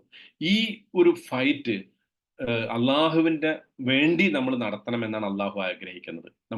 അതുകൊണ്ടാണല്ലോ നബി സ്വല്ലല്ലാഹു അലൈഹി വസല്ലം പറഞ്ഞ ഏറ്റവും വലിയ ജിഹാദായിട്ട് എന്താ പറഞ്ഞത് നബി? നിങ്ങളൊക്കെ ഒരു വലിയ യുദ്ധം ജയിച്ചു വരുന്ന വിശ്വാസികളുടെ വിഭാഗത്തോട് അള്ളാഹുവിന്റെ റസൂൽ പറയാണ്, ഒക്കെ ഒരു വലിയ ജിഹാദ് നിങ്ങളിപ്പോ നടത്തി, പക്ഷെ ഇതിനേക്കാളും വലിയൊരു ജിഹാദ് നിങ്ങൾ ചെയ്യേണ്ടതുണ്ട്. അതെന്താ? സ്വന്തം ഇച്ഛയോടുള്ള, സ്വന്തം മനസ്സിന്റെ ചപല വികാരങ്ങളോടുള്ള, ടെംപ്റ്റേഷൻസിനോടുള്ള, പ്രൊവോക്കേഷൻസിനോടുള്ള ആ ഒരു ഫൈറ്റ് അത് നിങ്ങൾ നടത്തണം. That you can do only with the light from അള്ളാഹ്, നൂറും മിൻ അള്ളാഹ്. അതാണ് അള്ളാഹുവിന്റെ ഒരു പ്രകാശം. അതിനാണ് നമ്മൾ ഇല്ലാമ റഹിമ റബ്ബി, എന്റെ റഹ്മത്ത് എന്നതിന്റെ അർത്ഥം തന്നെ ലവ് ആൻഡ് കെയർ എന്നാണ്. അള്ളാഹുവിന്റെ കാരുണ്യവും സ്നേഹവും, കെയർ, ശ്രദ്ധ. ആ ശ്രദ്ധ നമ്മളിൽ ഉണ്ടാകാൻ വേണ്ടി അതുകൊണ്ട് തന്നെ ഏറ്റവും നല്ല പ്രാർത്ഥനകളിൽ പെട്ടതാണ് അല്ലാഹുമ്മ അർഹംനി യാ അർഹമർ റാഹിമീൻ, അല്ലാഹുമ്മ അർഹംനി യാ അർഹമർ, അല്ലാഹുമ്മ അല്ലെ, പിന്നെ എപ്പോഴും നമ്മൾ പ്രാർത്ഥിക്കേണ്ട ഒരു പ്രാർത്ഥന അതാണ്. ബിസ്മില്ലാഹിർ റഹ്മാൻ റഹീം എന്ന് അള്ളാഹിന്റെ പേര് തന്നെ വെച്ചിട്ട് നമ്മൾ ആ റഹ്മാൻ റഹീമിനെ വിളിച്ചിട്ട് അള്ളാഹുവിന്റെ കാരുണ്യത്തിന്റെ ഭാഗം നമ്മൾ ചോദിക്കണം എന്ന് പറയുന്നത് അതാണ്. എന്നിട്ട് വേറൊരു സംഗതി കൂടി ഇതിൽ നമ്മൾ മനസ്സിലാക്കണം. നമ്മൾ എത്ര തന്നെ തെറ്റ് ചെയ്തു പോയിട്ടുണ്ടെങ്കിലും ആ കാരുണ്യം നമുക്ക് ലഭിച്ചു കഴിഞ്ഞാൽ, അള്ളാഹിന്റെ കാരുണ്യത്തിൽ നമ്മൾ ഉൾപ്പെട്ട് കഴിഞ്ഞാൽ ആ തെറ്റുകളൊക്കെ അള്ളാഹ് പുറത്തു വരും. ഒരാളും വിചാരിക്കേണ്ടതില്ല നമ്മള് പിന്നെ തെറ്റ് ചെയ്തു പോയല്ലോ, കുറെ തെറ്റ് ചെയ്തു പോലെ ഇനി അതും ഒരു പിശാചിന്റെ വികാരമാണ്. I already messed up, so what is the point? ഞാൻ എല്ലാം ചെയ്തു കഴിഞ്ഞു, എല്ലാ തെറ്റും കേൾക്കുന്നില്ല. ആണോ? ഇല്ലല്ലോ, കേൾക്കുന്നുണ്ടല്ലോ. കേൾക്കണ്ടല്ലോ, പ്രശ്നമില്ലല്ലോ. ഓക്കെ അല്ലേ? അതെ, എല്ലാവർക്കും ഓക്കെ അല്ലേ? ഓക്കെ. അതായത് നമ്മൾ എത്ര തന്നെ നമ്മുടെ ഭാഗത്ത് നിന്ന് തെറ്റുകൾ സംഭവിച്ചിട്ടുണ്ടെങ്കിലും, അതും ഇതിന്റെ ഒരു പാഠമാണ് കേട്ടോ, ആ തെറ്റുകളൊക്കെ പുറത്തു തരാൻ പറ്റും. അതാണ് ആ അവസാനത്തെ വാചകം, ഇന്ന റബ്ബി ഗഫൂർ റഹീം. എന്റെ റബ്ബ് എല്ലാം പൊറുക്കുന്നവനാണ്. ഗഫൂർ എന്ന് പറഞ്ഞാല് അങ്ങേയറ്റം പൊറുക്കുന്നവനാണ്. റഹീം, കണ്ട, ആ റഹിമ റബ്ബി എന്ന് പറഞ്ഞിട്ട് അത് അവസാനിപ്പിച്ചത് റഹീമാണ്. അവൻ കാരുണ്യവാനാണ്. അവന്റെ കാരുണ്യം കൊണ്ട് നമ്മളെ പൊതിയുന്നവനാണ്. അവന്റെ കാരുണ്യമാണ് നമ്മളെ നിലനിർത്തുന്നത്. ഇത് അനിവാര്യമായിട്ട് നമ്മൾ മനസ്സിലാക്കേണ്ട മറ്റൊരു പാഠമാണ്. ഓക്കെ, ഇനി ഇത്തരം യൂസുഫ് അലൈഹിസ്സലാമാണ് ഇത് പറയുന്നതെങ്കിൽ, ഇനി ഇത് മറ്റേ വൈഫാണ്, ഇമ്രാത്തുൽ അസീസ്, മിനിസ്റ്ററുടെ വൈഫാണ് ഇത് പറയുന്നതെങ്കിൽ 52-ാമത്തെ ആയത്തിന്റെ അർത്ഥം എന്താണ്? ദാലിക്ക. അപ്പൊ അവര് പറയാണ്, അപ്പൊ ശരിക്കും സ്റ്റേറ്റ്മെന്റ് മറ്റേ 51-ാമത്തെ ആയത്തിന്റെ ഒരു തുടർച്ചയായിട്ട് വരും കേട്ടോ. അതായത് 51-ാമത്തെ ആയത്തിൽ അവർ പറയണല്ലോ, ഇപ്പൊ സത്യം വെളിവായി, ഞാനാണ് യൂസുഫിനെ വശീകരിച്ചത്, അദ്ദേഹം he has been honest all along, അദ്ദേഹം തുടർച്ചയായിട്ട് നിരന്തരമായിട്ട് അദ്ദേഹം സത്യം പറയുന്ന ആളായിരുന്നു. ദാലിക്ക, ഞാൻ ഇത് ഏറ്റു പറയുന്നത് എന്തിനാണ്? ലിയഅലമ, അദ്ദേഹം അറിയാൻ വേണ്ടി. ആരറിയാൻ വേണ്ടി? യൂസുഫ് അലൈഹിസ്സലാം അറിയാൻ വേണ്ടി. അന്നി, തീർച്ചയായും ഞാൻ, ലം അഖുൻഹു ബിൽ ഗൈബ്, അദ്ദേഹത്തിന്റെ അസാന്നിധ്യത്തിൽ ഞാൻ അദ്ദേഹത്തെ വഞ്ചിച്ചിട്ടില്ല. എന്ന് പറഞ്ഞാൽ, ഞാൻ തുടക്കത്തിൽ അദ്ദേഹത്തെ കുറിച്ച് കുറ്റം പറഞ്ഞു, അദ്ദേഹം എന്നെ വശീകരിച്ചു എന്ന് നുണ പറഞ്ഞു. പക്ഷെ പിന്നീട് അദ്ദേഹം ജയിലിൽ പോയതിനു ശേഷം ഇപ്പോ വരെ ഈ രാജസദസ്സിൽ വേണമെങ്കിൽ, ഈ കോടതിയിൽ, രാജാവിന്റെ കോടതിയുടെ മുമ്പിൽ വേണമെങ്കിൽ എനിക്ക് പറയാമായിരുന്നു അദ്ദേഹം തന്നെയാണ് തെറ്റുകാരൻ. പക്ഷെ അത് ഞാൻ പറഞ്ഞിട്ടില്ല. മനസ്സിലായോ? എന്ന് പറഞ്ഞാൽ ഇഫക്റ്റീവ്ലി അവർ പശ്ചാത്തപിച്ചുകൊണ്ട് പറയുന്ന ഒരു വർത്താനമാണത്. ആ പശ്ചാത്താപം പൂർണ്ണമായിരുന്നു എന്ന് തെളിയിക്കുന്നതാണ് അടുത്ത വാചകം. വഅന്നല്ലാഹ വഅന്നല്ലാഹ ലാ യഹ്ദി കൈദൽ ഖാഇനീൻ. തീർച്ചയായും അല്ലാഹു. അപ്പൊ അവർ അള്ളാഹുൽ വിശ്വസിച്ചു എന്നതിന്റെ അർത്ഥം. ആ സ്ത്രീ പരിപൂർണമായും ഖേദിച്ച് മടങ്ങി എന്ന് മാത്രമല്ല, അള്ളാഹുവിനെ കുറിച്ച് ഒരു സ്റ്റേറ്റ്മെന്റ് പറയാൻ മാത്രം അവര് അള്ളാഹുവിൽ വിശ്വസിച്ചു. എന്താണ് അവർ പറയുന്നത്? വന്നല്ലാഹ ലാ യഹ്ദി കൈദൽ ഖായിൻ. കാരണം എനിക്ക് പൂർണ്ണമായും മനസ്സിലായി, ഞാൻ എത്ര തന്നെ വഞ്ചിക്കാൻ ശ്രമിച്ചാലും, എത്ര തന്നെ നുണ പറയാൻ ഞാൻ ശ്രമിച്ചാലും, അന്തിമമായി ആ നുണകളൊക്കെ പരാജയപ്പെടും. അന്തിമമായി വഞ്ചകരുടെ കുതന്ത്രങ്ങൾ ഒരു നിലക്കും വിജയിക്കുകയില്ല എന്നെനിക്ക് മനസ്സിലായി. ഇത് അവർ പ്രഖ്യാപിക്കുകയാണ്. എന്നിട്ട് അവർ പറയണ ഒമാ ഉബരി ഉനഫ്സി. അപ്പൊ അത് അവരുടെ ഒരു കണ്ടിന്യൂസ് പാർട്ടാണ്. അവർ പറയണ്, ഞാൻ ഇത്ര അധികം പോയെങ്കിലും നിങ്ങൾ മനസ്സിലാക്കേണ്ട എന്ത്, ഞാൻ ചെയ്തതൊക്കെ തെറ്റ് തന്നെയായിരുന്നു. ഒമാ ഉബരി ഉനഫ്സി. ഞാൻ എന്നെ തന്നെ ഒരു പിന്നെ പൂർണ്ണമായിട്ട് നിരപരാധിയാണെന്ന് ഞാൻ പറയുന്നില്ല. അവരെ സംബന്ധിച്ച് അത് വളരെ ക്ലിയർ ആണ്. എന്തല്ല, ഞാൻ പൂർണ്ണമായിട്ട് നിരപരാധില്ല, എൻ്റെ അടുത്ത് ഒരുപാട് തെറ്റുകൾ സംഭവിച്ചിട്ടുണ്ട്. അപ്പൊ അവർ ആ തെറ്റ് ഏറ്റു പറയുന്നത് പോലെയാണ് ഒമാ ഉബരി ഉനഫ്സി എന്ന് പറയുന്നത്. അവരും പറയുന്നത് ഇന്നൻ നഫ്സല അമ്മാറത്തും ബിസ്സു. അത് മനസ്സ് കാരണം എപ്പോഴും എന്താ, അമ്മാറത്തും ബിസ്സു, അത് ഇങ്ങനെ തിന്മ കൽപ്പിച്ചുകൊണ്ടിരിക്കും. ഇല്ലാമാ റഹിമ റബ്ബി, എൻ്റെ റബ്ബ് കാരുണ്യം ചെയ്തവൻ. പക്ഷെ ഇത് കുറച്ചുകൂടി നമ്മൾ ഒരു പ്രവാചകൻ ഇത് പറയുന്നതായിട്ടാണ് കൂടുതൽ നമുക്ക് തോന്നുക. കാരണം ഇതിന്റെ ഒരു സ്ട്രക്ചർ വെച്ച് നോക്കുമ്പോൾ. പക്ഷെ ഇങ്ങനെയും ഒരു അഭിപ്രായം ഉള്ളതുകൊണ്ട് നമ്മൾ അവരെ കുറിച്ചും അവർ പറയുന്നതായിട്ടും നമുക്ക് അതിനെ വ്യാഖ്യാനിക്കാം. പക്ഷെ രണ്ട് രൂപത്തിൽ ഞാൻ പറഞ്ഞല്ലോ, ഏതെങ്കിലും ഒരു സ്റ്റേറ്റ്മെന്റിനെ നമ്മൾ പൂർണ്ണമായിട്ട് എടുക്കേണ്ടതില്ല. ഇവര് പറഞ്ഞാൽ അതുകൊണ്ട് ഉദ്ദേശിക്കുന്നത് ഇതാണ് എന്ന് മാത്രം നമ്മൾ മനസ്സിലാക്കാം. എന്നിട്ട് അവർ പറയുന്നത് ഇന്ന റബ്ബി ഗഫൂർ റഹീം. തീർച്ചയായും എൻ്റെ റബ്ബ് പരിപൂർണമായും പൊറുക്കുന്നവനും കാരുണ്യപരനും. അതിന്റെ അർത്ഥം അവര് സ്വയം തന്നെ ആ തെറ്റുകളെ ഏറ്റുപറയണം. അവർക്ക് സംഭവിച്ചു പോയ തെറ്റുകളെ ഏറ്റുപറയണം. നമുക്കുള്ള പാഠം എന്താന്ന് വെച്ചാല്, എത്ര തന്നെ മോശം സമൂഹത്തിന്റെ മുമ്പിൽ ഇപ്പൊ അവരെ സംബന്ധിച്ച് നമ്മൾ ആലോചിച്ച് നോക്കൂ. ഈ ഒരു പബ്ലിക് ട്രയലില് അവർ ആ കുറ്റം ഏറ്റുപറയാന്ന് പറഞ്ഞാൽ ഒന്ന് ആലോചിച്ച് നോക്കുക, എന്താ അവരുടെ അവസ്ഥ? അപമാനഭാരം കൊണ്ട് തല കുനിഞ്ഞു പോകുന്ന ഒരു അവസ്ഥയിൽ ഉണ്ടാവുക. ഒരു സ്ത്രീ, ഞാൻ വിവാഹത്തിലിരിക്കെ മറ്റൊരു പുരുഷന്, അതും ഇത്ര സത്യസന്ധനായ ഒരു മനുഷ്യന്, ഒരു പ്രവാചകന് ഞാൻ വശീകരിക്കാൻ ശ്രമിച്ചു, അത് പരാജയപ്പെട്ടു, എൻ്റെ കുതന്ത്രങ്ങളും ഞാൻ ചെയ്ത തെറ്റുകളൊക്കെ പൊളിഞ്ഞുപോയി എന്നൊരു ഒരു സ്ത്രീ ഒരു പബ്ലിക് സദസ്സില് പറയേണ്ടി വരുന്ന അവസ്ഥയെക്കുറിച്ച് ആലോചിച്ച് നോക്കൂ. അതിനേക്കാളും ഒരു അപമാനം ഒരു സ്ത്രീക്ക് വരാനില്ല. പക്ഷെ അവരത് ഏറ്റുപറയണ്. എന്തിനു വേണ്ടി അത് ഏറ്റുപറയുന്നത്?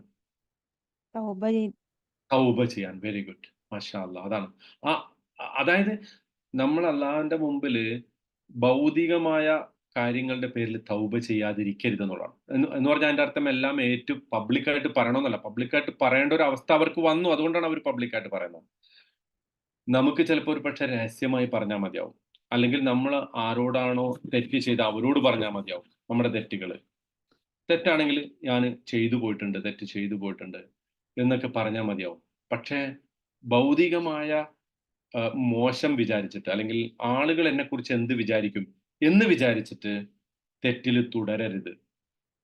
അങ്ങനെ ഉണ്ടല്ലോ, ഞാനിപ്പോ ഇത് ഏറ്റു പറഞ്ഞാല്, അല്ലെങ്കിൽ തെറ്റ് ചെയ്ത ആളോട് മാപ്പ് പറഞ്ഞാൽ എന്നെ കുറിച്ചുള്ളൊരു വിചാരം എന്താവും എന്ന് പറഞ്ഞിട്ട് തെറ്റിൽ നിന്ന് മാറാതിരിക്കരുത്. അങ്ങനെ പറയേണ്ടി വന്നാൽ അത് പറഞ്ഞുകൊണ്ട് തന്നെ സ്വയം തന്നെ തെറ്റുകളിൽ നിന്ന് മാറി നിൽക്കുന്ന ഒരു അവസ്ഥ ഉണ്ടാകണം.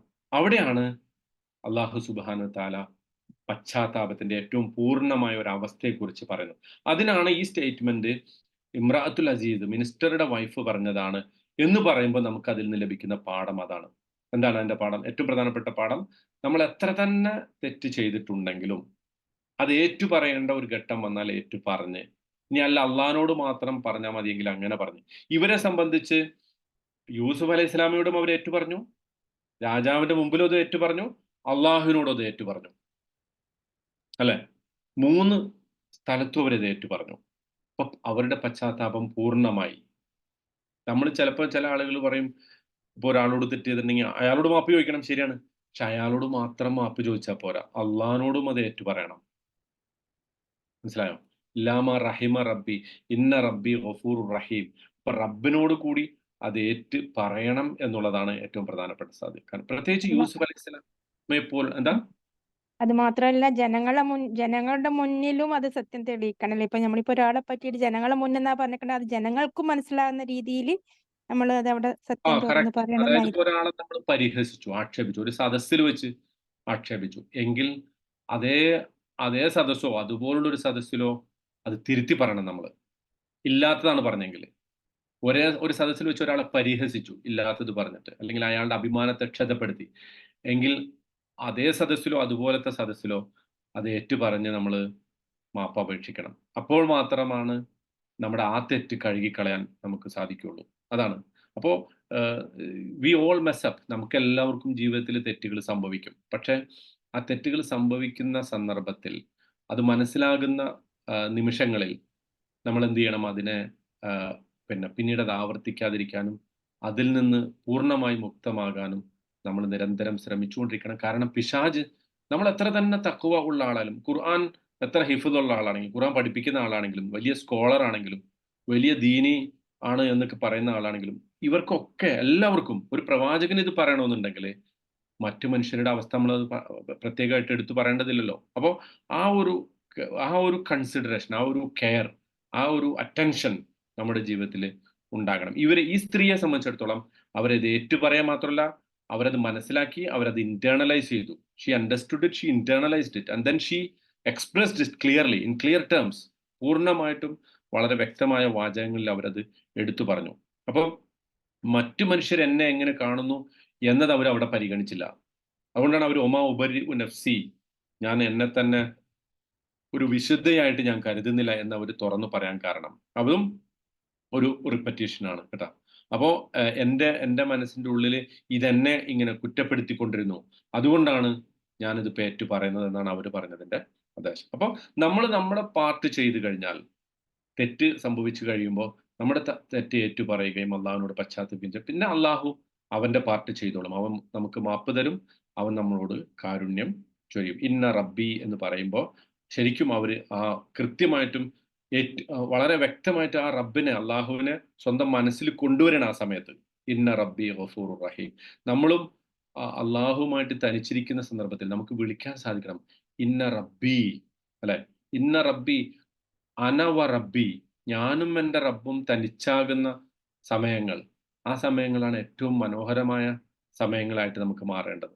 നമ്മൾ അള്ളാഹിനോടെല്ലാം ഏറ്റുപറയുന്ന, അഡ്മിറ്റ് ചെയ്യുന്ന ഒരു ആ മൊമെന്റ് ഉണ്ടല്ലോ, ആ മൊമെന്റ് അതാണ് ജീവിതത്തിലെ ഏറ്റവും മനോഹരമായിട്ടുള്ളൊരു നിമിഷമായിട്ട് മാറേണ്ടത്. അതും ആ സ്ത്രീ പറയണം. അപ്പൊ അവരെ സംബന്ധിച്ച് നമുക്ക് തുടക്കത്തിലുണ്ടായിരുന്ന എല്ലാ വികാരങ്ങളെയും അല്ലെങ്കിൽ അവരെക്കുറിച്ചുള്ള നമ്മുടെ എല്ലാ ബോധങ്ങളെയും അവർ തന്നെ തിരുത്തി കുറിക്കുകയാണ്. ഇപ്പൊ നോക്കൂ, അള്ളാഹു ഇത് ഖുർആനിൽ നമ്മള് വളരെ അത്ഭുതം തോന്നും അല്ലെ. ഒരു എത്രയോ കാലം മുമ്പ് നടന്ന ഒരു സംഭവം, ഒരു പ്രവാചകനെ ഒരു സ്ത്രീ വഞ്ചിച്ചത്, എന്നിട്ട് ആ സ്ത്രീ പശ്ചാത്തപിച്ചത്, അവര് മാപ്പ് പറഞ്ഞത്, അവരെ എടുത്ത് അള്ളാഹിനോട് പശ്ചാത്താപം ഏറ്റു പറഞ്ഞത്, അതൊക്കെ ഈ ഖുർആനിൽ കാലാകാലം പാരായണം ചെയ്യപ്പെടാൻ വേണ്ടി അള്ളാഹു നമ്മുടെ മുമ്പിൽ ഇങ്ങനെ ഇട്ട് തന്നിരിക്കുകയാണ്. എന്തിനായിരിക്കും അത്? എന്തുകൊണ്ടാണ്? ആ നമുക്കും ജീവിതത്തിൽ പാഠമുണ്ടാവും. അതെ, അസന്തി. അതായത് ഈ നമ്മുടെയൊക്കെ ജീവിതത്തിൽ ഇത് വേറൊരു അർത്ഥത്തിൽ ആവർത്തിച്ചുകൊണ്ടിരിക്കും. വേറൊരു അർത്ഥത്തിൽ ചിലപ്പോൾ ഇതേപോലെ ആവൂല. പല ടെംപ്റ്റേഷൻസ് ആണ് നമുക്ക് വരിക. നമ്മുടെ ടെംപ്റ്റേഷൻസ് ഏതാണെന്ന് നമുക്ക് പറയാൻ പറ്റില്ല. അപ്പൊ നമ്മൾ ഓരോരുത്തരും കണ്ടെത്തണം എവിടെയാണ് നമുക്ക് പിഴച്ചു പോകുന്നത്, നമ്മുടെ കാലം എവിടെയാണ് ഇടറുന്നത്, നമ്മുടെ ചിന്തകൾ എവിടെയാണ് മാറിപ്പോകുന്നത്. അത് നമ്മൾ കണ്ടെത്തിയിട്ട് അള്ളാഹുവിന്റെ കാരുണ്യത്തെക്കുറിച്ച് നമ്മൾ ചോദിച്ചുകൊണ്ടിരിക്കുക. ആ ഇടറിപ്പോകുന്ന സന്ദർഭങ്ങളിൽ അതിൽ നിന്ന് തിരിച്ചു വരാനുള്ള പരിശ്രമങ്ങളിൽ ഏർപ്പെടുക. ഒരു പക്ഷേ നമ്മൾ ആദ്യം തിരിച്ചു വരും, കുറച്ച് കഴിയുമ്പോൾ വീണ്ടും ഇടറിപ്പോവും. ഇത് സ്വാഭാവികമാണ്, ഇത് മനുഷ്യന്റെ ഒരു മനസ്സാണല്ലോ. പക്ഷേ നിരന്തരം അങ്ങനെ സംഭവിക്കാതെ, തെറ്റ് എവിടെ സംഭവിക്കുന്നു അവിടെയൊക്കെ അതിനെ തിരുത്തി മുന്നോട്ട് പോകാനുള്ള ഒരു ദൃഢനിശ്ചയമാണ് നമ്മളെ യഥാർത്ഥത്തിൽ അള്ളാഹിന്റെ മാർഗത്തിൽ ഉറച്ചു. ആ കാരുണ്യത്തിന് വേണ്ടി നമ്മളും പ്രാർത്ഥിക്കണം, നമ്മളെക്കുറിച്ച് അറിയുന്നവരും പ്രാർത്ഥിക്കണം. നമ്മൾ പ്രാർത്ഥിക്കാൻ ആവശ്യപ്പെടണം എല്ലാവരോടും. യാ മുഖല്ലിബൽ ഖുലൂബ് സബ്ബിത് ഖുലൂബന അലൽ ഈമാൻ. ഹൃദയങ്ങളെ മാറ്റിമറിക്കുന്നവനെ, ഞങ്ങളുടെ ഹൃദയങ്ങളെ നീ ഈ മാർഗത്തിൽ, നിന്റെ ദീനിന്റെ മാർഗത്തിൽ ഉറപ്പിച്ചു നിർത്തണം എന്നുള്ള പ്രാർത്ഥന അതാണല്ലോ. യാ മുസർരിഫ് അൽ ഖുലൂബ് സർരിഫ് ഖുലൂബന ഇലാ തഅതിക്. കാരണം ഏത് സമയത്തും തിരിഞ്ഞു പോകുന്ന ഒരു സംഗതിയാണ് ഹൃദയം. ഒരിക്കലും അത് ഒരു സ്ഥലത്ത് ഉറച്ചു നിൽക്കൂല. അപ്പം അത് വളരെ പ്രധാനപ്പെട്ട അതിനാണ് അള്ളാഹു ഇതൊക്കെ ഈ കഥ നമ്മളോട് പറഞ്ഞു തരുന്നത്. നഹ്നു നഖുസ്സു അലൈക അഹ്സനൽ ഖസസ്. ഇത്രയും വലിയ കഥ പറഞ്ഞിട്ട് ഒരു എന്റർടൈൻമെന്റ്, ഒരു ഫിലിമിൽ കഥ കാണുന്ന പോലെ ഇങ്ങനെ കാണാനും ഇതൊരു പാട്ടാക്കിയിട്ട് ഇങ്ങനെ പാടാനും അതിനൊന്നും വേണ്ടിയിട്ടല്ല അള്ളാഹ് കഥ പറഞ്ഞു തന്നിട്ടുള്ളത്. മറിച്ച് ലൈഫ് ലെസൺസ് ആണ്. ആ ലെസൺസ് നമ്മൾ ഉൾക്കൊള്ളുക.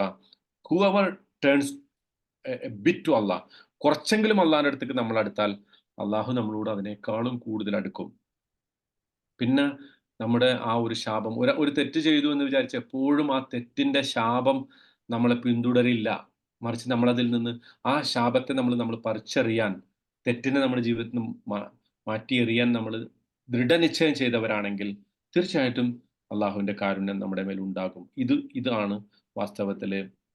അതോടൊപ്പം ഒരു പ്രധാനപ്പെട്ട പാഠമാണ്, നമ്മൾ തെറ്റ് ചെയ്തു എന്ന് വിചാരിച്ച് നമ്മൾ നമ്മളെ തന്നെ വെറുക്കരുത്. സെൽഫ് ഹേറ്റഡ് പാടില്ല, സെൽഫ് ലവ് ആണ് ഉണ്ടാവേണ്ടത്. കാരണം നമുക്ക് മറ്റുള്ളവരെ സ്നേഹിക്കണമെങ്കിൽ നമുക്ക് ആദ്യം നമ്മളെ തന്നെ സ്നേഹിക്കാൻ പറ്റണം. എന്നാലേ മറ്റുള്ളവരെ നമുക്ക് സ്നേഹിക്കാൻ പറ്റുള്ളൂ. നമ്മൾ ഒന്നാമതായിട്ട് ഓഫ് കോഴ്സ് പടച്ചവനെ സ്നേഹിക്കണം. ഞാൻ നേരത്തെ പടച്ചവനോടുള്ള പ്രണയത്തെ കുറിച്ച് പറഞ്ഞു. അള്ളാഹിന്റെ റസൂൽ തന്നെ പറഞ്ഞല്ലോ, നിങ്ങൾ വിശ്വാസിയാവൂല, നിങ്ങളെക്കാളും നിങ്ങളുടെ മാതാപിതാക്കളെക്കാളും ഒക്കെ എന്നെ സ്നേഹിക്കുന്നത് വരെ നിങ്ങൾ വിശ്വാസിയാവൂല. അത് കഴിഞ്ഞാൽ പിന്നെ നമുക്കുണ്ടാവേണ്ട സ്നേഹം നമ്മളോട് തന്നെയാണ്. നമ്മൾ ചിലപ്പോൾ തെറ്റ് ചെയ്തിട്ടുണ്ടാവാം, നമ്മൾ ചിലപ്പോൾ മറ്റുള്ളവരുടെ പ്രതീക്ഷക്കൊത്ത് നമ്മൾ ഉയർന്നിട്ടുണ്ടാവില്ല, നമുക്ക് ഒരുപാട് കുറവുകൾ ഉണ്ടാവും. പക്ഷെ ആ കുറവുകളോടുള്ളതോടൊപ്പം we have to love our selves. നമ്മളെ തന്നെ നമുക്ക് സ്നേഹിക്കാൻ സാധിക്കണം. അങ്ങനെ സ്നേഹിക്കുമ്പോൾ നമുക്ക് എന്ത് പറ്റും? മറ്റുള്ളവരെ സ്നേഹിക്കാൻ തോന്നും. അപ്പൊ അള്ളാഹു, പ്രവാചകൻ, നമ്മൾ ഈ ഒരു അങ്ങനെ ഒരു അത് ഇതിന്റെ ഓപ്പോസിറ്റ് ഉണ്ടാവാൻ പാടില്ല. അത് നമ്മളെ വെറുക്കുന്ന ഒരു അവസ്ഥ നമ്മളും ഉണ്ടാവാൻ പാടില്ല. തെറ്റുകൾ സംഭവിച്ചു പോയതിന്റെ പേരിൽ, ഏതെങ്കിലും തരത്തിലുള്ള കുറവുകൾ നമുക്കുള്ളതിന്റെ പേരിൽ. അങ്ങനെ ഉണ്ടല്ലോ, ചില ആളുകൾക്ക് സ്വന്തം മുഖം കണ്ണാടി നോക്കുമ്പോൾ തന്നെ ദേഷ്യം വരും. എന്തിനാ ഇങ്ങനെ എന്നെ പടച്ചവൻ സൃഷ്ടിച്ച എന്തിനാന്ന് തോന്നുന്ന പോലെ. അങ്ങനെയൊന്നും ആ അർത്ഥത്തിലുള്ള ഒരു സെൽഫ് ഹേറ്റഡ്, അത് ശാരീരികമായ വൈരൂപ്യത്തിന്റെ പേരിലോ സൗന്ദര്യക്കുറവിന്റെ പേരിലോ സ്വഭാവത്തിന്റെ പേരിലോ തെറ്റുകൾ സംഭവിച്ചതിന്റെ പേരിലോ ഒന്നും ഉണ്ടാവാൻ പാടില്ല.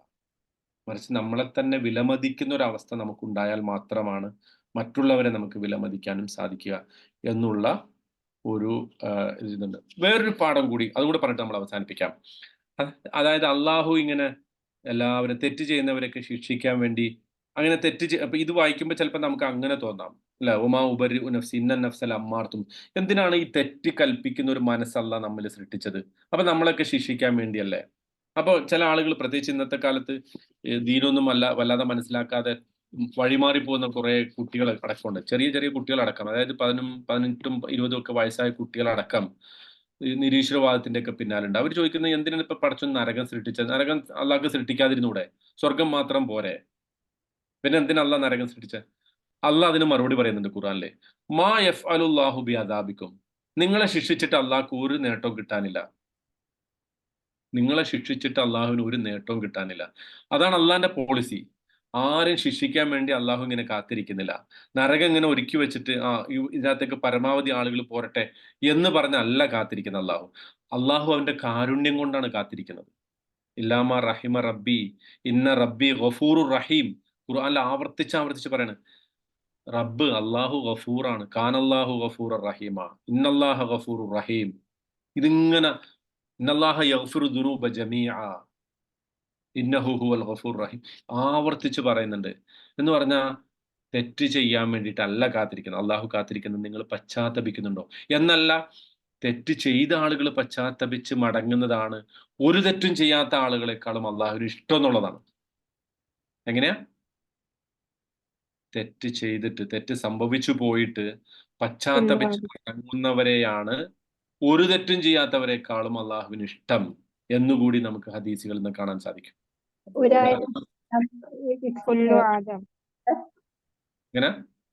ഒരായത്തില്ലേ, ഇന്നമൻ താപ അമല വാമില അമലൻ സ്വാലിയൻ യുബദ്ദിലുല്ലാഹു സയ്യിആതിഹിം ഹസനാത്ത് വകാനല്ലാഹു ഗഫൂറർ റഹീമ. അതായത് തെറ്റുകൾ സംഭവിച്ചിട്ട് പശ്ചാത്തപിക്കുകയും വിശ്വസിക്കുകയും സൽക്കർമ്മം ചെയ്യുന്ന ആളുകൾക്ക് അവരുടെ തെറ്റുകളെ അള്ളാഹു നന്മകളാക്കി മാറ്റിക്കൊടുക്കും എന്നാ പറയുന്നത്. എന്ന് പറഞ്ഞാൽ ആ തെറ്റുകൾ എത്ര ഉണ്ടോ അത്രയും തന്നെ നന്മകളായിട്ട് അത് മാറും. ഒന്ന് ആലോചിച്ച് നോക്കിയാൽ അള്ളാന്റെ കാരുണ്യം. ഇതിനേക്കാളും വലിയ കാരുണ്യം ആരാ കാണിക്കുക?